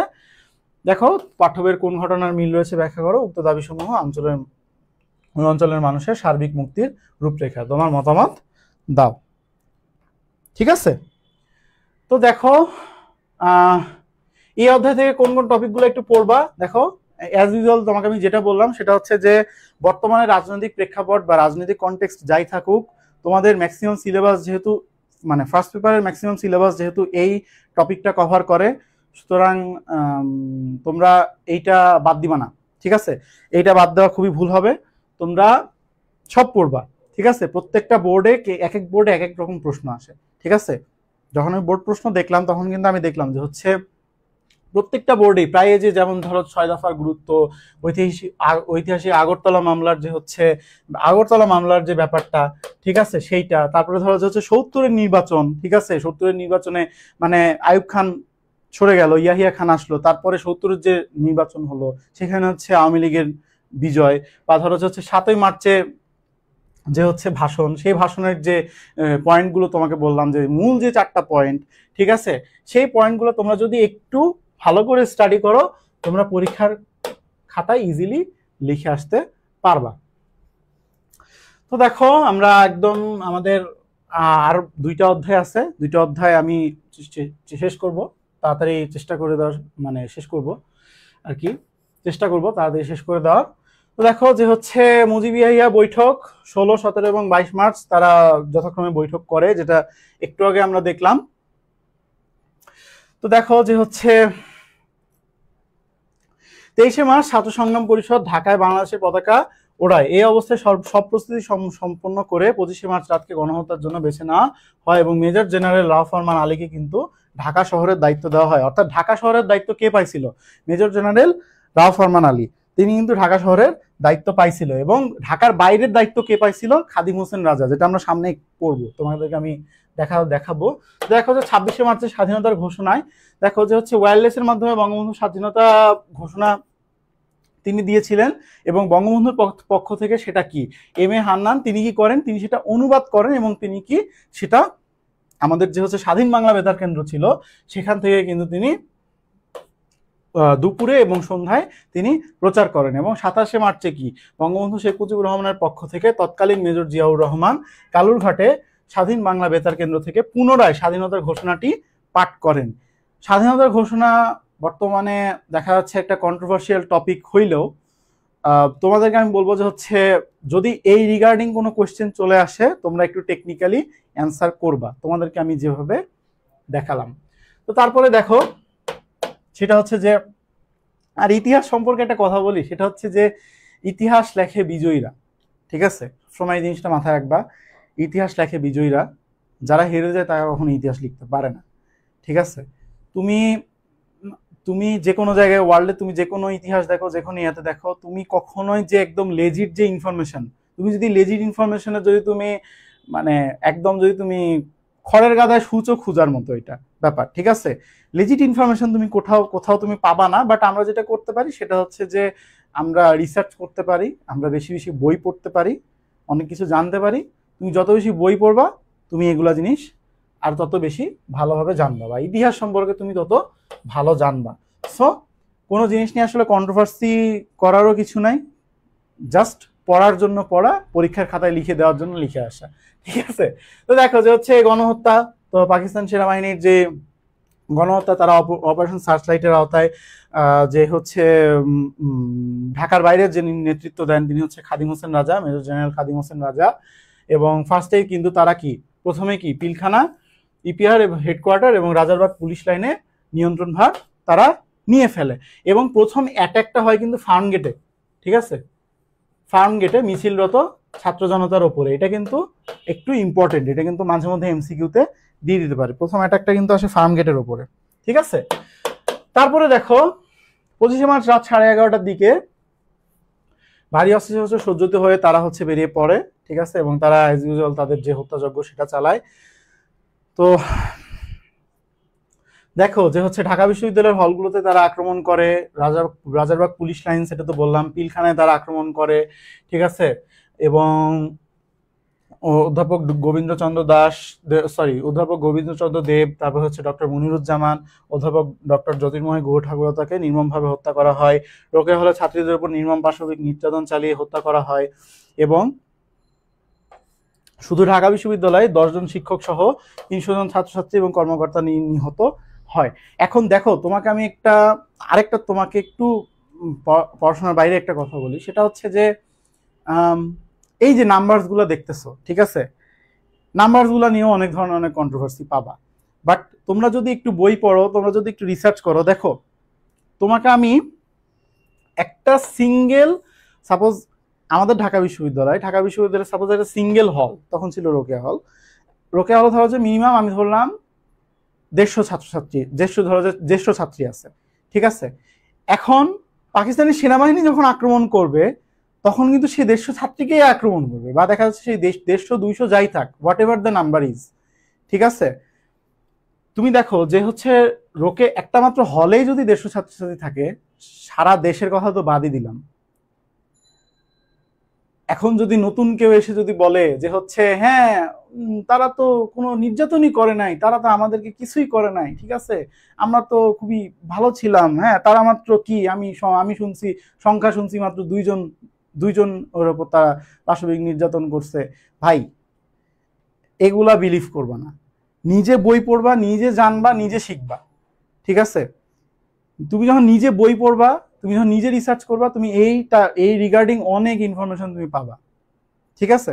যে অ্যাকচুয়ালি কত নাম্বার ছিল, এবং নাম্বারটা কিন্তু গায়ে কাটা দেওয়ার মতো, ঠিক ঠিক আছে, 2 লক্ষ আমরা আনুমানিক বলি, কিন্তু অ্যাকচুয়ালি এটা 2 লক্ষ না, এটা আরো হতে পারে, আরো বেশি। ঠিক আছে, আমি আমি স্টিল বলতেছি হতে পারে, মানে আমি আমি বলার সময় আমারই মানে মুখে বাজতেছে। সো ইতিহাস জিনিসটা এমন, ঠিক আছে, ইতিহাস জিনিস যেমন ভালো, ইতিহাসটা একটু নির্মম, ঠিক আছে। সো মানে বর্তমানে ভিডিওর যুগ, রিলসের যুগ, অনেক যুগ চলে পাল্টে গেছে এখন। সো তোমরা একটা ইনফরমেশন দেখার পরে যাচাই করবা, ঠিক আছে, বা একটা ইনফরমেশন কারোর থেকে শুনলা, কোনো একটা এবিসিডি এক্সওয়াইজেড জায়গা থেকে শুনলা, শোনার পরে সেটা যাচাই করবা যে আসলে কি ইনফরমেশনটা ট্রু, ঠিক আছে। জাস্ট তোমাদেরকে এই জিনিসগুলো ধরালাম। তো দেখো যে হচ্ছে, তারপরে আসো পড়ায় চলে যাই।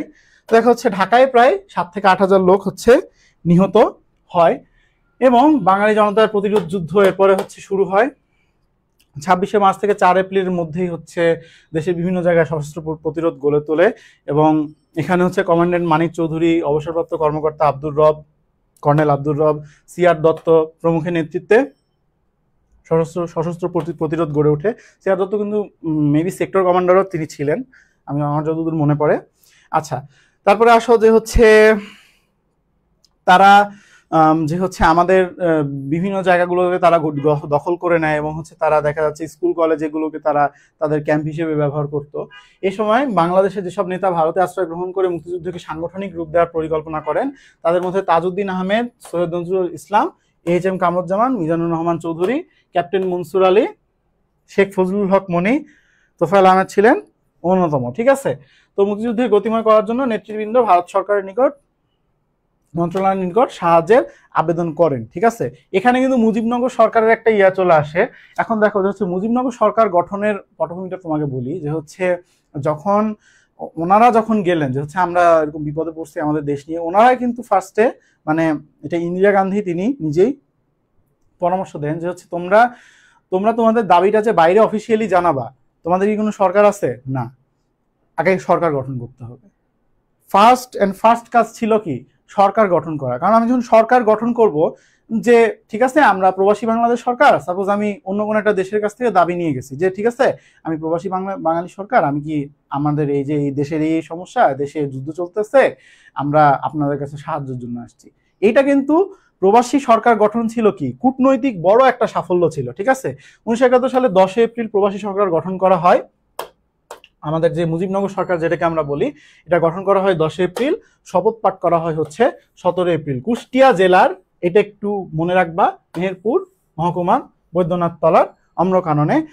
গণপ্রজাতন্ত্রী বাংলাদেশ জাতীয় সঙ্গীত ফার্স্ট আমার সোনার বাংলা জাতীয় পরিষদের সদস্য অধ্যাপক এম ইউসুফ আলী স্বাধীনতার ঘোষণাপত্র পাঠ করেন এবং অনুষ্ঠানটা পরিচালনা করেন, ঠিক আছে।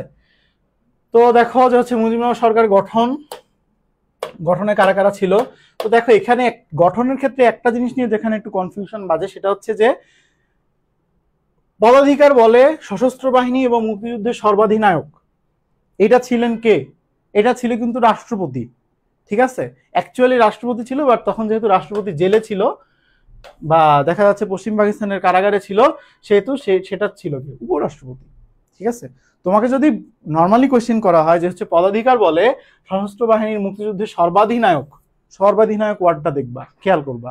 সর্বাধিনায়ক তুমি যদি দেখো, তুমি দেখবা, তুমি সোজাসুজি অ্যান্সার করে দিবা হচ্ছে শেখ মুজিবুর রহমান। কোনো দিকে তাকাবে না, কোনো দিকে তাকানোর দরকার নাই। তারপরে দেখো যে হচ্ছে তারপরে সেনাবাহিনীর প্রধান, এখন যদি বলে যে সেনাবাহিনীর প্রধান কে, তখন তুমি কি ওসমানী অ্যান্সার করে দিবা, এএমজি ওসমানী, ঠিক আছে। ওসমানীর মোচটা ছিল বুঝছো এরকম, বুঝছো, জোস একটা মানুষ ছিল। আমি যখন ওনার সম্পর্কে পড়ছি, ওসমানী সম্পর্কে যখন আমি পার্সোনালি পড়ছি, আমার কাছে অনেক ভালো লাগছে, ঠিক আছে। জোস একটা মানুষ ছিল, বুঝছো। তোমরা একটু পড়িও, মানে পড়ার বাইরে একটু বই পড়িও, মজা পাবা, ঠিক আছে।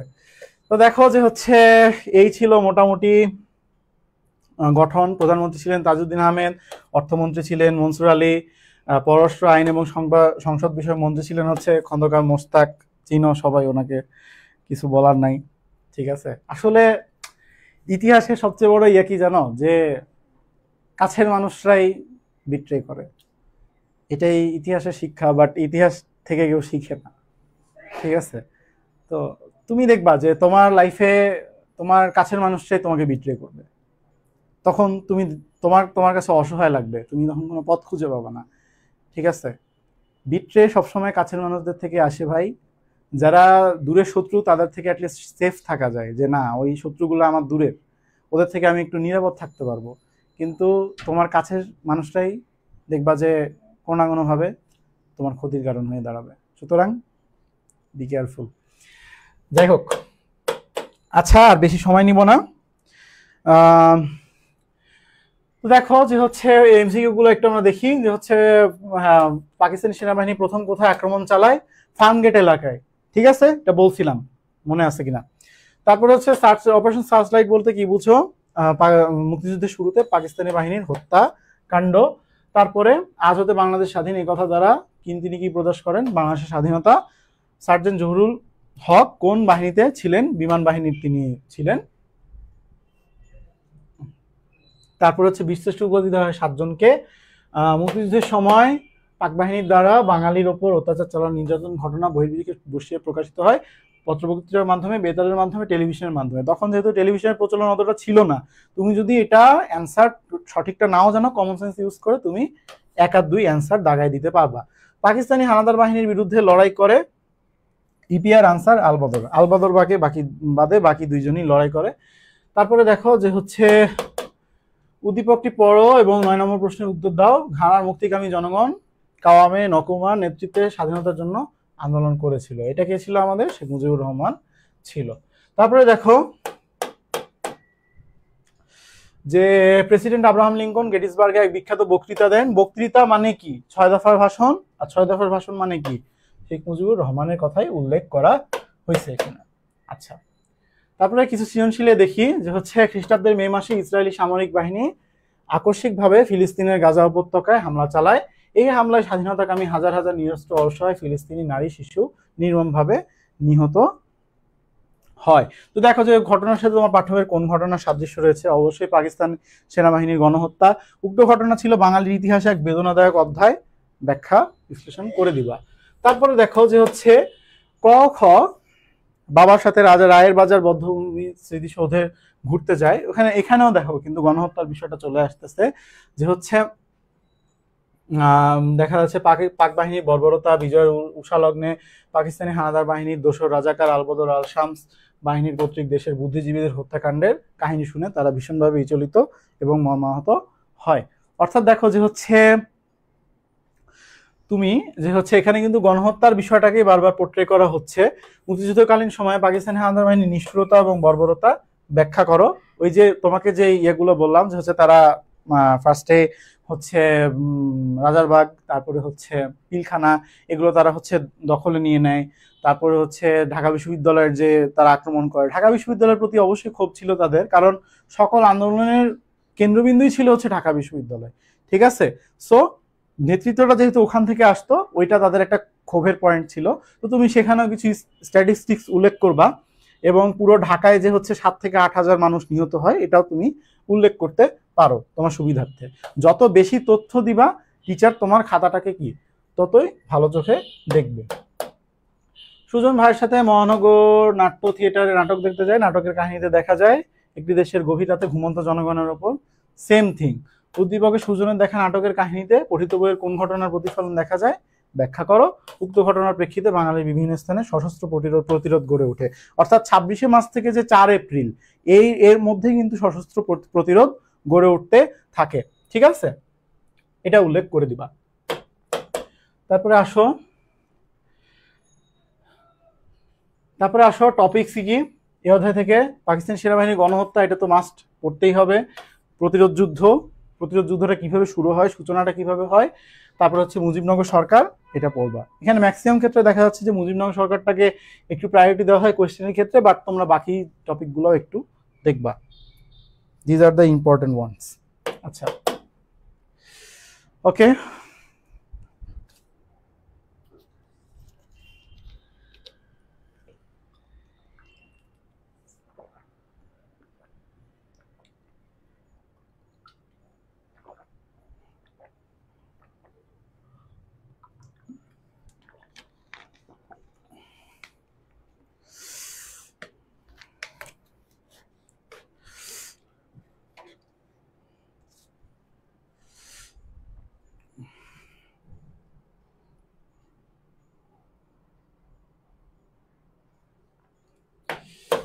তো দেখো যে হচ্ছে বাংলাদেশের মুক্তিযুদ্ধ, ভারত সরকার, জনগণ এবং প্রচার মাধ্যম।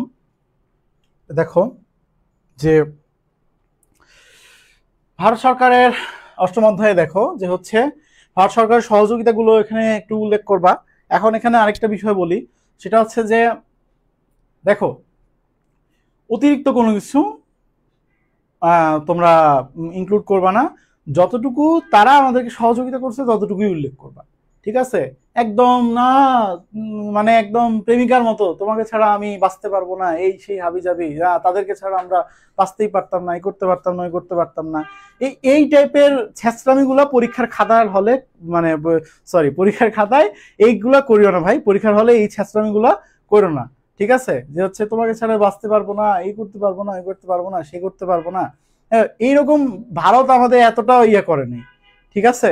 অনেক দেখা যাচ্ছে তারা আমাদেরকে সাহায্য করছে, সেটা নিজের স্বার্থেই করছে ভাই, ঠিক আছে? তো যতটুকু তোমাদের ইনক্লুড করা দরকার ভাই ততটুকুই করবা, এক্সট্রা কোনো ইনফরমেশন দিয়ে ওই তেল টেল দিয়ে এখন আর তেল দিয়ে লাভ নাই, ঠিক আছে? তেল দেওয়ার দিন চলে গেছে।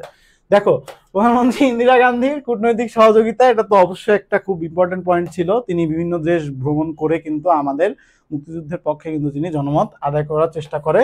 অস্ত্র এবং প্রশিক্ষণ, এটাও ছিল। শরণার্থীদের আশ্রয়, এটাও ছিল। কারণ দেখো যে শরণার্থীদের আশ্রয় ক্ষেত্রে কিন্তু ত্রিপুরা রাজ্যে ভয়াবহ অবস্থা ছিল ভাই। তুমি যদি একটু বইটা খুলে যদি তুমি স্ট্যাটিস্টিক্সটা তুমি যদি একটু দেখো, যে ত্রিপুরা রাজ্যে কিন্তু ভয়াবহ অবস্থা ছিল। প্রবাসী সরকার গঠন এবং স্বাধীন বাংলা বেতার কেন্দ্র গঠন, এখানেও তাদের একটা অবদান ছিল। রাজ্য সরকার 7টি রাজ্য সরকার, 24টি ভারতীয় স্বেচ্ছাসেবী সংগঠন এবং 12টি আন্তর্জাতিক সংস্থা কিন্তু শরণার্থীদের ত্রাণ তৎপরতায় কিন্তু অংশ নেয়। অর্থাৎ আমাদেরকে মুক্তিযুদ্ধে যদি ম্যাক্সিমাম পটেনশিয়ালে যদি কেউ সহযোগিতা করে থাকে সেটা কিন্তু ভারতই করছে, ঠিক আছে? তাদের সহযোগিতাকে অস্বীকার করার কোনো সুযোগ নাই। বাট তুমি যে পরীক্ষার খাতায় অতিরঞ্জিত করে কিছু লিখবা, এটারও কিন্তু কোনো সুযোগ নাই, ঠিক আছে? তারপরে আসো মুক্তিযুদ্ধের শেষের দিকে 3রা ডিসেম্বর তারা হচ্ছে বিমান হামলা চালায়, ভারতীয় বিমান হামলা চালায়, এবং ভারত কিন্তু তখন কি যৌথ বাহিনীর মাধ্যমে আমাদের এই মুক্তিবাহিনীর সঙ্গে কিন্তু তারা ইয়ে নেয়। যদিও বা তারা যদি যৌথ বাহিনী গঠন নাও হতো তারপরেও কিন্তু বাংলাদেশ স্বাধীন হতো, ঠিক আছে? হয়তো একটু দেরিতে হতো, বাট হতো, ঠিক আছে?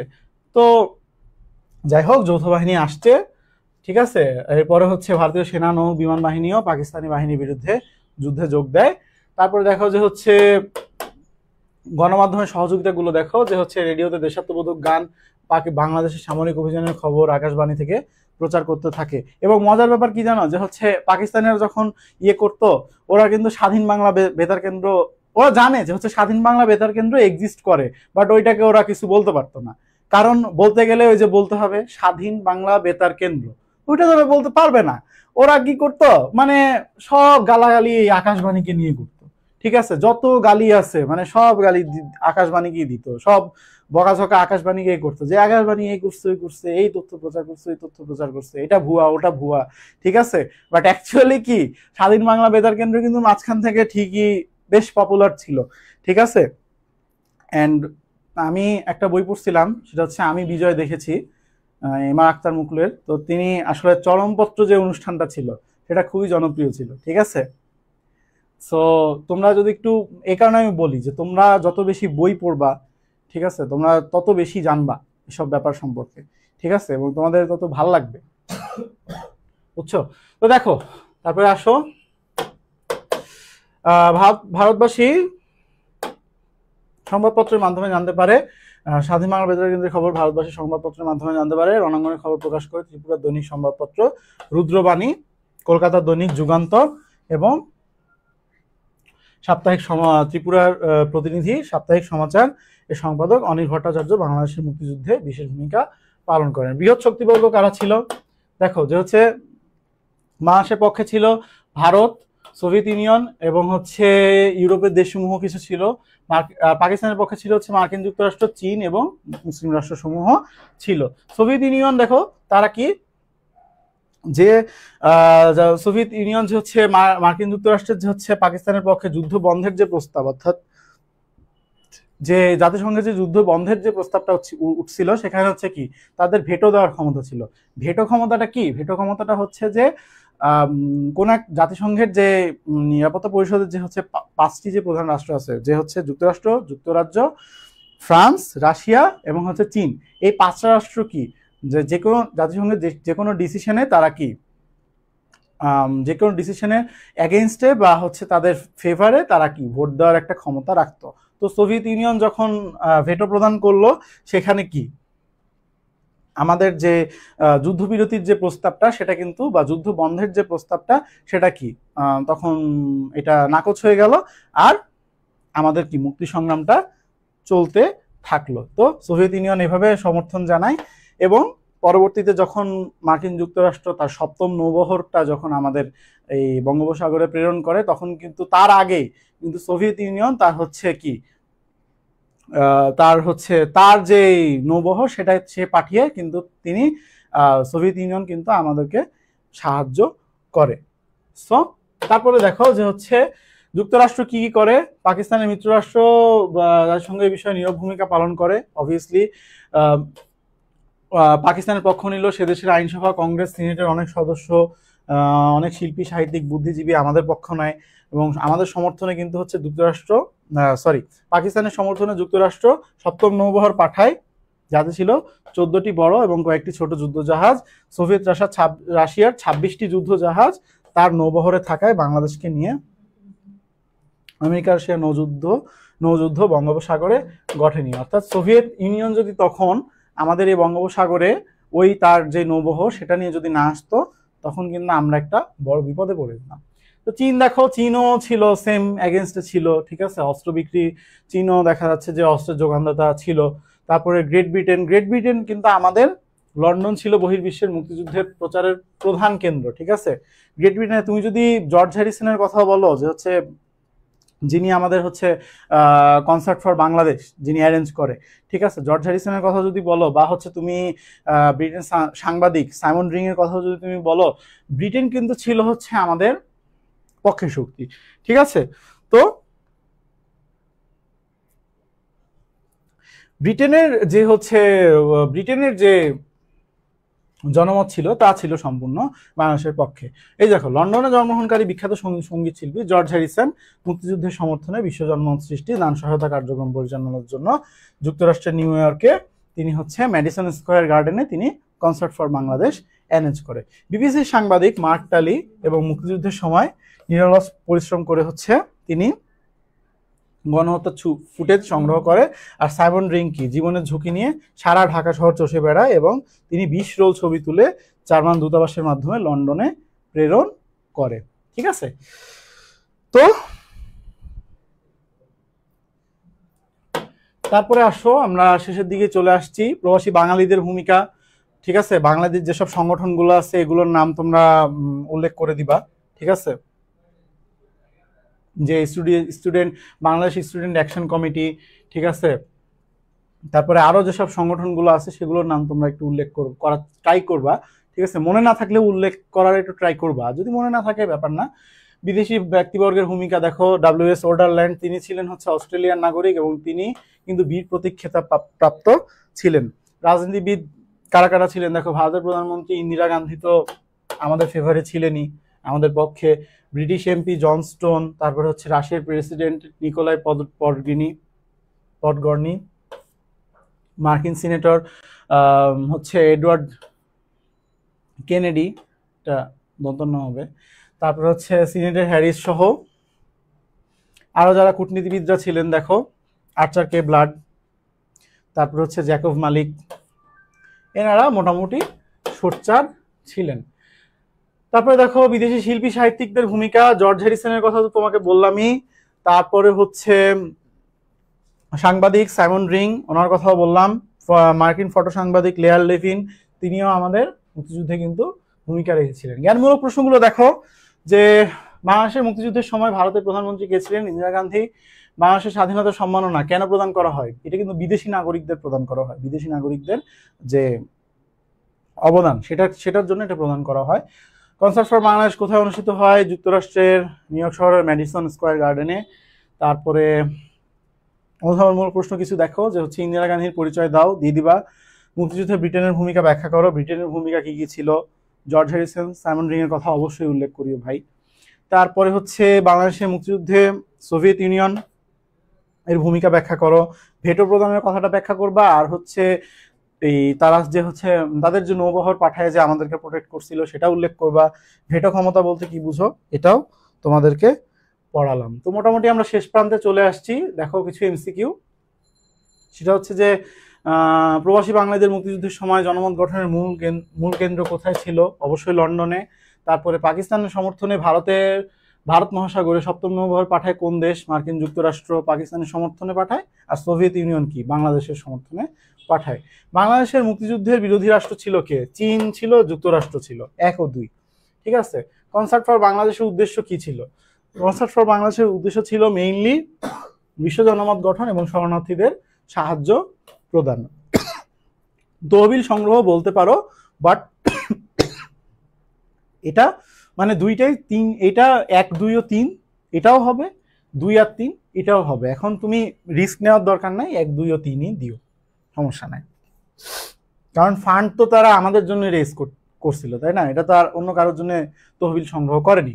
তো দেখো যে হচ্ছে ফিলিস্তিন ইস্যুতে জাতিসংঘের উত্থাপিত সকল প্রস্তাবে ইসরায়েলের স্বার্থে মার্কিন যুক্তরাষ্ট্র ভেটো প্রদান করে। তাই এটার সাথে কিন্তু একটা মিল পাও যে উদ্দীপকের সাথে স্বাধীনতা যুদ্ধের সময় বাংলাদেশের পক্ষে কোন রাষ্ট্রের কর্মকাণ্ড মিল রয়েছে? অবশ্যই রাশিয়া বা সোভিয়েত ইউনিয়নের কিন্তু মিল এখানে রয়েছে। তো সৃজনশীল প্রশ্ন কিছু দেখো, যে মোজাম্বিক আফ্রিকার সর্বদক্ষিণের একটি দেশটি পৃথিবীর বিখ্যাত সমুদ্র সৈকত, তোমার দেশটার কথা বলছে আর কি। ঠিক আছে। মোজাম্বিকের মতো আমাদের স্বাধীনতা যুদ্ধে বিরোধিতাকারী বৃহৎ দেশটির ভূমিকা ব্যাখ্যা করো। অর্থাৎ এখানে যুক্তরাষ্ট্রের দিকে ইঙ্গিত করছে। মিত্র দেশগুলো সহযোগিতায় স্বাধীনতা অর্জনকে ত্বরান্বিত করেছিল। তোমার মতামত দাও। মিত্র দেশ কারা কারা ছিল? আমাদের যে ভারত এবং সোভিয়েত ইউনিয়ন, এরাই মেইনলি আমাদেরকে সহযোগিতা করেছিল। মিয়ানমার সেনাবাহিনীর অত্যাচার দেখো, নিপীড়নের কারণে মুসলমানদের রোহিঙ্গা জনগোষ্ঠী বাংলাদেশের শরণার্থী শিবিরে আশ্রয় গ্রহণ করে। এটা কিন্তু আমাদের বাংলাদেশকে ইন্ডিকেট করতেছে। উদ্দীপকের মতো তোমার পাঠ্য বইয়ের কোন কোন দেশ বাংলাদেশকে সহযোগিতা করেছিল, কোন কোন দেশ সহযোগিতা করেছিল ব্যাখ্যা করবা। উক্ত দেশের সহযোগিতামূলক কর্মকাণ্ড বাংলাদেশের বিজয়কে ত্বরান্বিত করে। পাঠ্য বইয়ে তোমার পাঠ্য বইয়ের আলোকে মতামত বিশ্লেষণ করে দিবা। 2022 সালের 24 ফেব্রুয়ারি রাশিয়া ইউক্রেনে একটি বড় আক্রমণ শুরু করে। জাতিসংঘের শরণার্থী বিষয়ক সংস্থা বলেছে রুশ অভিযান শুরুর পর 24 ঘন্টাতে ইউক্রেনে প্রায় 5 লক্ষ মানুষ গৃহহীন হয়ে সীমান্ত অতিক্রম করে পোল্যান্ড, মলদোভা, রোমানিয়া ভূখণ্ডে ঢুকে পড়েছে। ঠিক আছে। এবং পোল্যান্ড কর্তৃপক্ষ ঘোষণা দিয়েছে তারা 10 লক্ষ ইউক্রেনীয় শরণার্থীদেরকে আশ্রয় দেবে। তো দেখো এটা কিন্তু অনেকটাই কিন্তু সিমিলার, যে হচ্ছে এই আমাদের যে হচ্ছে ভারতে আশ্রয় নেওয়ার ব্যাপারটা সেটা সাথে। দেখো উদ্দীপকের ঘটনা তোমার পাঠ্য বইয়ের কোন অংশের সাথে সাদৃশ্যপূর্ণ ব্যাখ্যা করো। এটা তো পারবা আশা করি। স্বাধীনতা যুদ্ধে আশ্রয় দানকারী দেশটি কিভাবে সহযোগিতা করেছিল ব্যাখ্যা করো। অর্থাৎ ফার্স্টেই যে তোমাকে আমি কিছু পয়েন্ট বললাম যে হচ্ছে ভারত আমাদেরকে কিভাবে সহযোগিতা করে। ফার্স্ট অফ অল তারা আমাদেরকে আমাদের শরণার্থীদেরকে আশ্রয় দেয়, প্রায় 1 কোটির উপরে তারা শরণার্থীদেরকে আশ্রয় দেয়, সেটা উল্লেখ করবা। অস্ত্র এবং প্রশিক্ষণে সহযোগিতা করে, এটা উল্লেখ করবা। সেই সাথে হচ্ছে যে ভারতের যে হচ্ছে কূটনৈতিক তৎপরতা, অর্থাৎ প্রধানমন্ত্রী ইন্দিরা গান্ধীর যে হচ্ছে কূটনৈতিক তৎপরতা, সেটাকেও কিন্তু উল্লেখ করবা। যাই হোক, আজান দিয়ে দিচ্ছে, আমি আর দিয়ে দিবে একটু পরে, আমি হয়তো ক্লাসটা বেশিক্ষণ টানবো না। তো আরেকটা সৃজনশীল দেখে আমরা এটা শেষ করে দিব। দেখো যে হচ্ছে আমেরিকার স্বাধীনতা যুদ্ধে ফ্রান্স বিপ্লবীদের রসদ এবং অস্ত্র সরবরাহ করে সাহায্য করে। তারা স্থল নৌপথে আমেরিকার স্বাধীনতাকামীদের সহায়তা করে। অবশেষে প্যারিস চুক্তির মাধ্যমে কি যুক্তরাষ্ট্রের স্বাধীনতা স্বীকার করে ব্রিটিশরা আমেরিকা ত্যাগ করে। উদ্দীপকে অনুরূপ বাংলাদেশের স্বাধীনতা যুদ্ধে সহযোগী দেশটির অবদান ব্যাখ্যা করো। অবভিয়াসলি এটা তোমরা জানো, একটু আগে বললাম। সামরিক সাহায্য, শুধু সামরিক সাহায্য নয়, মানবিক সাহায্যের ক্ষেত্রে। অর্থাৎ মানবিক সাহায্য বলতে এখানে কি বোঝাচ্ছে? যে তারা যে আমাদের শরণার্থীদেরকে যে তারা আশ্রয় দিয়েছিল, এটাকে বোঝাচ্ছে কি মানবিক সাহায্য। যে তারা শুধুমাত্র সামরিক সাহায্য নয়, মানবিক সাহায্য দিয়েও কি আমাদেরকে আশ্রয় দিয়েছিল। তো দেখো যে ফার্স্ট পেপারে সোফার এইগুলোই ছিল আর কি আমাদের মূল বিষয়বস্তু। তো এখানে দেখো টপিকগুলো কি কি আছে ইম্পর্টেন্ট। বাংলাদেশের মুক্তিযুদ্ধ অবভিয়াসলি ভারত সরকারের যে সাহায্যগুলো, জনগণ এবং প্রচার মাধ্যম, মুক্তিযুদ্ধের বৃহৎ শক্তি পর্ব, এর মধ্যে দেখো কি কি পড়বা, সেটা হচ্ছে যে যুক্তরাষ্ট্রটা একটু গুরুত্ব দিবা, তারপরে হচ্ছে সোভিয়েত ইউনিয়নটা একটু গুরুত্ব দিবা, সোভিয়েত ইউনিয়নটা, এই দুইটা একটু গুরুত্ব দিয়ে পড়বা, ঠিক আছে? এই দুইটা একটু গুরুত্ব দিয়ে পড়বা, কারণ হচ্ছে যে অনেক সময় বিরোধী শক্তির কথাটাও চলে আসতে পারে, অনেক সময় সোভিয়েত ইউনিয়নের ব্যাপারটাও চলে আসতে পারে, আর ভারতেরটা তো অলরেডি পড়তেছই। সো এই জিনিসগুলা একটু পড়বা, পাশাপাশি ব্রিটেনেরটা পড়বা একটু, সরি, পাশাপাশি ব্রিটেনটাও একটু পড়বা, কারণ হচ্ছে ব্রিটেন থেকে অনেক ইম্পর্টেন্ট জিনিস চলে আসতে পারে। বিশেষ করে হচ্ছে সাইমন রিং এর ইয়েটা অবশ্যই উল্লেখ করিও ভাই, ঠিক আছে? সাইমন রিং এর কথাটা অবশ্যই উল্লেখ করিও, ঠিক আছে? কারণ উনি যদি ওই দিন গণহত্যার ছবিগুলো না পাঠাতো, ঠিক আছে, বহির্বিশ্ব কিন্তু জানতে পারতো না যে ঢাকায় এরকম একটা গণহত্যা হয়ে গেছে, ঠিক আছে?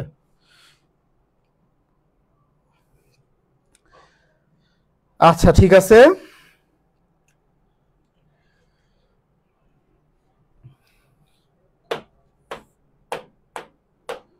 তো আজকের মতো এখানে বিদায় নিচ্ছি, তোমাদের সবার সাথে দেখা হবে আরেকটি নতুন লাইভ ক্লাসে। রুটিন তোমরা হচ্ছে তোমাদেরকে আই বিলিভ দিয়ে দেওয়া হয়েছে রুটিন, তোমরা জানো কোন দিন কোনটা ক্লাস, সবগুলো ক্লাস রেগুলারলি করবা। লাস্ট মোমেন্টে ভাই এখন একটু ফোনে রিলস দেখা কমাও, ঠিক আছে? নিজের একটু সিরিয়াস হও ভাই, কয়েকটা দিন, লাস্টের কয়েকটা দিন দেখবা যে ভালো রেজাল্ট হবে, ভালো কিছু করতে পারবা, ঠিক আছে? লাস্টের কয়েকটা দিন ভাই একটু সিরিয়াস হও, নিজের প্রতি একটু ফোকাস দাও, ঠিক আছে? সোশ্যাল মিডিয়া এগুলা একটু কম, যতটা কম ইউজ করা যায়, যেমন ক্লাস করার জন্য ইউজ করতেছো ইটস ওকে, বাট যতটা কম ইউজ করা যায় ততটা কম ইউজ করো। আর হচ্ছে পড়াশোনার দিকে একটু মনোযোগ দাও। শেষ কয়েকটা দিন, আর কয়েকটা দিন আছে, ঠিক আছে? পরীক্ষা পিছানোর আশা করো না, ঠিক আছে? কখনোই পরীক্ষার পিছনে আশা করো না, কারণ তোমাদের পরীক্ষা যথাসময় হবে, ঠিক আছে?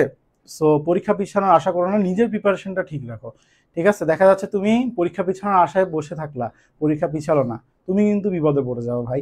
সো দয়া করে তোমরা সবাই পড়াশোনা করবা, পড়াশোনার দিকে একটু মনোযোগ দিবা, আর তোমাদের হচ্ছে লাস্টের দিকে হচ্ছে পড়াশোনাগুলো একটু রিভাইজ করো, ঠিক আছে? দেখো ভালো কিছু হবে। সো আজকের মতো এখানে বিদায় নিচ্ছি, খোদা হাফেজ।